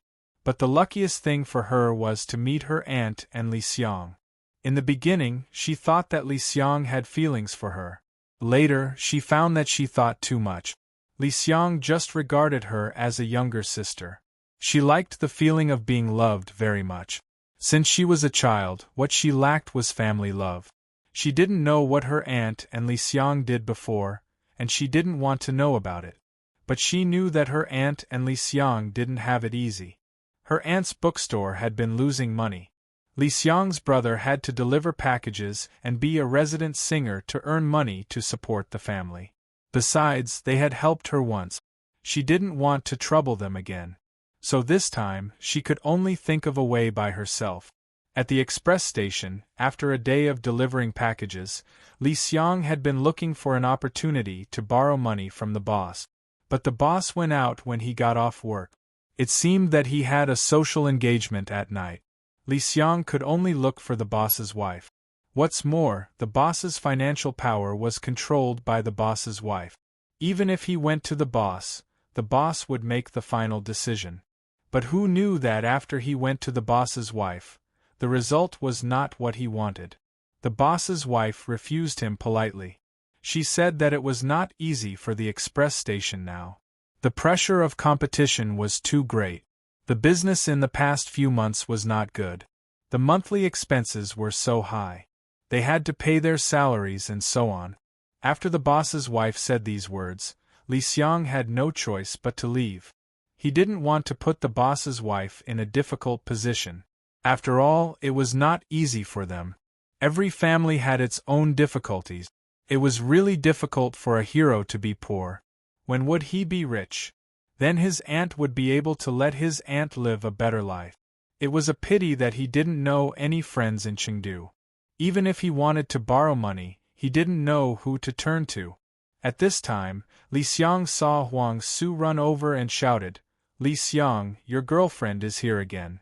Li Xiang looked at the door of the express station subconsciously. Sure enough, he saw that the beauty named Gu Xining was waiting for him at the door. The red Ferrari was not parked next to her, but a white Porsche. The fair, rich, and beautiful woman was really fair, rich, and beautiful. Gu Xining happened to see Li Xiang. She smiled and waved to Li Xiang, asking him to come out quickly. Li Xiang was a little worried at first. But when he saw Gu Xining, he suddenly thought of something. After hesitating for a long time, he finally walked over shamelessly. FBZW. You're tuning in to the Phoenix Nights YouTube channel. Don't forget to subscribe and join us on this journey to catch the most captivating stories.